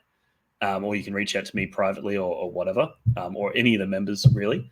And we're more than happy to have those conversations and try to get involved. And basically, the main way that we sort of do that engagement is through tournaments. Most of the Team Australia members attend almost every tournament they can get their hands on. So don't be afraid to come up to one of us and, give us a pat on the back and be like, thanks for representing us. I'd love to be involved, and we can have a conversation about what that looks like. But that'll vary from person to person. Yeah, sweet. So what does the future look like? Are you going to try and go back as captain or take a step back, or still to be decided? I don't even want to entertain that question at the moment because I'm so exhausted from the trip itself. I did have an absolute blast, and the entire team is begging me to stay on as captain. They really want, because obviously we had such an amazing trip. Everybody had a good time, and we all were very proud of our results. So there's a strong sentiment within the team to not change anything. That being said, my only answer is going to be no comment because I don't really want to commit to anything, given that right now I'm so burnt out and exhausted that I just want to curl up in my doona and not think about 40K for the next month. And I just want to fair enough. Unpack it and then sort of see where I am. There's life gets involved. There's plenty of reasons to go, but there's also plenty of reasons that could prevent me from going again. So I don't want to make any commitments on that front at this stage. More than fair. I guess we'll just keep a close eye on what the Team Oz 40K Facebook page and the website looks like, and we'll find out in the future. So thank you very much, Dean, for this conversation. It's been wonderful and amazing conversation. Any final plugs or shout outs you'd like to make before we wrap things up? There's a few. One I will do is just a quick thank you to all of our sponsors this year. We had a lot of really good support. We did a big raffle where Mperor, Gap Games, Emerald Hobbies, Proxy Wars. What are the other ones? There was a bunch of people that donated goods that we were able to raffle off, which did a huge job towards funding the team to go over. So we really appreciate all of the support we get there. The Gaming Arena, who hosted a bunch of the Victorian fundraiser events. They were instrumental to us being able to afford what we could do. So really appreciative of all of our sponsors. That's one shout out. The other one is the Risky Rollers. They were on board as our major sponsor this year. They donated significant funds towards the team, and they also did the live streams for us. They did all of the social media content. And over on their YouTube channel, just put in Risky Rollers and check out their channel. They actually did a vlog of every part of the trip. So everything from getting on the plane to what we were eating ice cream, but also updates throughout the rounds, interviews with all the players. So if you want to get to know Team Australia, checking out their YouTube channel is going to be a great way to do it. They did some really awesome stuff. It would be silly for me to not plug my channel, which is Blog for the Blood God, BLOG for the Blood God, which is a World Eaters themed, Chaos Space Marine themed tactics and channel talking about all that sort of stuff. I've actually got an 8-part series that I'm in the process of writing the script for, which is going to be talking about the WTC in detail. I'm going to go through every round. I'm going to have graphics up showing where deployment was and how it all worked and what the list was about and the philosophy behind it. So that's going to be a doozy. So if you want to learn a little bit more about the way that we went about the team selection and stuff, that's all going to be included in that. So check out my channel. What else is there? I'm certain I've forgotten plenty of things because we had such broad community support. So I guess I'll just cover the rest with a cover-all thank you to all of the community for all of their support. And thank you for having me on the channel. It was a fantastic chat. I really enjoyed it. No worries. More than happy. And I look forward to watching the 8-part series. I'm sure that wasn't done on purpose, right? World Leaders, 8 teams. I had it at 9 and I was like, 9? No, surely I can merge 2 of these videos and make it an 8-part series. Yeah, absolutely. Got to keep on theme, right? So, thank you for the chat. It's been wonderful. And shout out to the partners, right? Without the friends and family and the support, that's the biggest one. That's one we can always sometimes forget. So I really, really appreciate it. And thank you for everyone listening. This has been a monster episode. And look, if you want more great detailed content, check out Dean's channel, Blog for the Blood God, and then definitely check out the Risky Rollers vlogs. I definitely enjoyed them, and I went through like almost a Casey Neistat-esque vlog journey of watching them all back again. So it was great. So really, really appreciate it. And thanks for everything, and enjoy. Take care, everyone. And